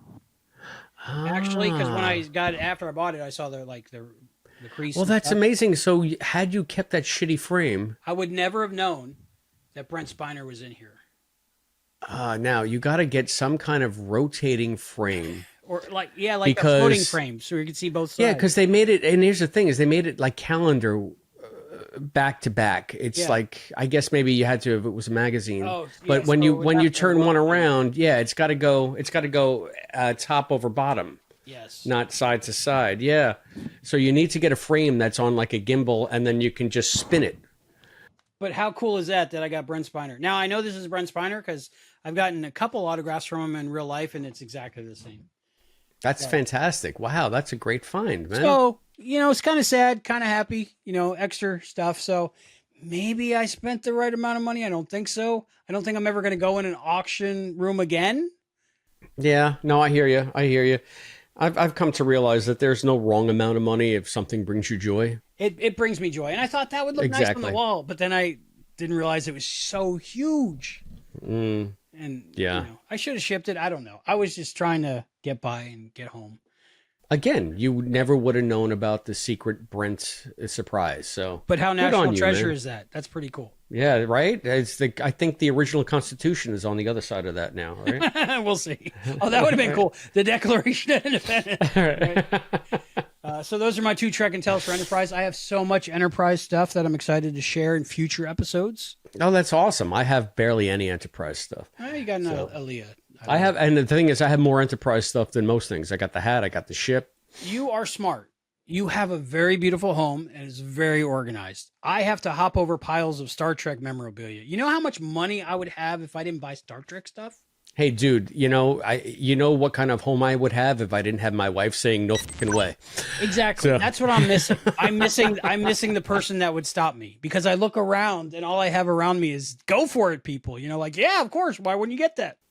Yeah. So very nice Trek and Tell, man. Really cool. So comes along with I think it's about time for some final thoughts. Final thoughts and ratings out of 5. I think I'll let you wrap this one up because as I'm the Voyager guy, I think you more so a little bit are the Enterprise guy more than me, I think, even though I love it. So I'll go first and say it's a great pilot. Very well done. I think it's up there with Deep Space Nine and Voyager. I'd say I'd rank it right up with Deep Space Nine. Actually, it's that good. Production quality, writing, execution, visual effects, acting, casting, soundtrack. I want to give it a better soundtrack than any of the other ones for the opening. And just all around great episode. I am going to give it out of 5. I am going to give it. Where do I go? I'm going to give it 10 Zephyrin Cochranes. Wow. He did appear in the episode. Is that Cochrans or cock rings? Pump up the volume, man. Out of archival footage that was made for the episode. I liked how they fit that in. So I'm going to give it 10 Zephyrin Cochranes. All right.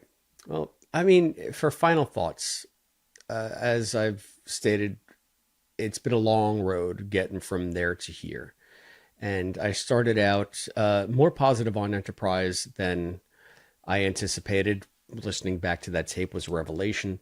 I ended Enterprise with a bad taste in my mouth. And not only of Enterprise, but of basically the latter half of the 90s Trek era in general. So it was just such a shock to me what a 180 I did. And I know that I've given DS9. I've been trying to figure out the distinction here, because I do believe that DS9 is the superior Trek series. I think it is the best Trek series. But I've finally in this last hour realized why I love Enterprise so much. There is being the best, and there's just a place where you feel joy. And I feel like Enterprise is a show that gives me joy. Like I watch DS9 almost as a study in Trek done right. It's almost academic. Although I love the characters, I'm with them. I'm everywhere with them. But I get a sense of excitement when I'm watching Enterprise. And just watching Broken Bow tonight I've been actually holding off on it because I wanted to have a fresh reaction to be able to bring to this show. And I've been wanting to watch the premiere Broken Bow since before we started the show. But I knew it was coming, and I didn't want to get I wanted a fresh take.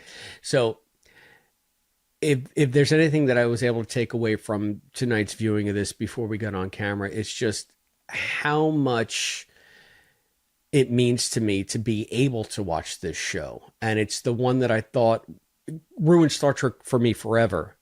And now I'm just like, thank God this show exists. I love the first season and the naivete and all the bumps along the way. I love the second season because it's so weird and episodic, and there are a lot of like high concept things and a lot of cool moments. I love the serialized story arc of the third season, and then I love the TOS porn of the fourth season. So, I mean, it's a different show every season, and I've grown to enjoy every single one of them on their own terms. So if I had to give, just the joy factor alone, again, 10. I don't do this lightly, but I'm going to say 10 Hoshi Satos out of 5. Oh, I like it. I almost went with the other ones I had were the Butterfly Ladies, and of course Stinky Boots. Stinky Boots, yes. Which is what Klang said, and I was like, is that like a Klingon musical similar to Kinky Boots? And I believe Reed brings it up to Paul at some point later on and I realized, wait a minute, doesn't Reed say that at some point? And I never put the two together. So Stinky Boots. So good stuff. Good all stuff. Right, So thank you all for listening to me gush again about a Star Trek pilot. I think we both gushed, and I think I well-deserved gushing. It's done right. It's really done right. Okay, so we got, what are we doing next, Christopher D? Well, we want to hear what everybody else thinks about Broken Bow and the premiere of Enterprise, and whether or not Enterprise has stood the test of time for you, or if you dislike it or really love it, or whatever you feel, let us know. You can do so at patreon.com/Treksplloration. That's our main hub of discussion. But you can also find us on Instagram at TreksPlorationPod. You can X us at Treksploration. You can email us. That's TreksPlorationPod@gmail.com. You can call us on the phone at 707-847-6682, or you can send us your Warp 5 engine specs to P.O. Box 542, Bayport, New York 11705. Just remember, any response you send will likely be featured on a future episode of Treksplloration. So, speaking of future episodes, next time on Treksplloration, we are doing our TNG rewatch. We are doing Data Lore. So Data Lore. Ooh, it's somebody's evil twin brothers finally making a debut. It's the whole evil twin trope. Gotcha. In Star Trek, I think. And what is our next bonus show? Yes, I was thinking about this. Now I've had a change of heart, as you know, and I apologize ahead of time, Christopher. I thought you've had a faith of heart. I do have faith of heart. Maybe that's what happened. I've got faith in the heart. All right, so we're changing it up. I know I said I wanted to avoid disco like the plague. Oh no. I know, I'm sorry.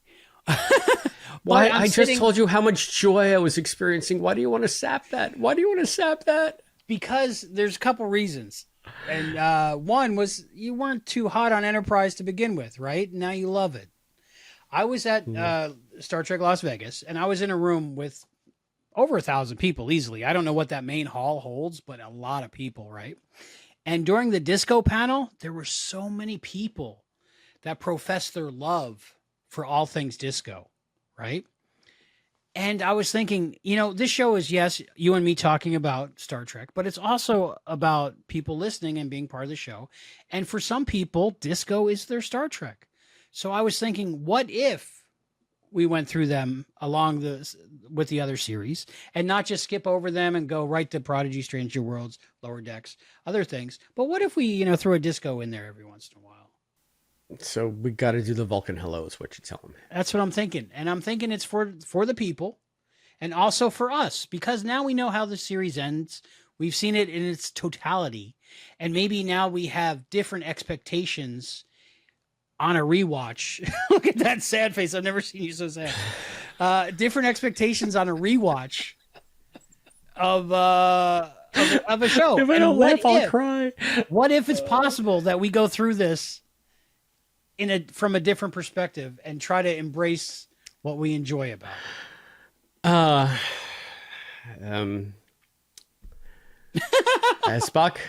As Spock is always fond of saying, there are always possibilities. There are always possibilities. So my instinct after seeing those people profess their love for the show, and there's things I like about it, but do we do Enterprise or Disco along with everything else?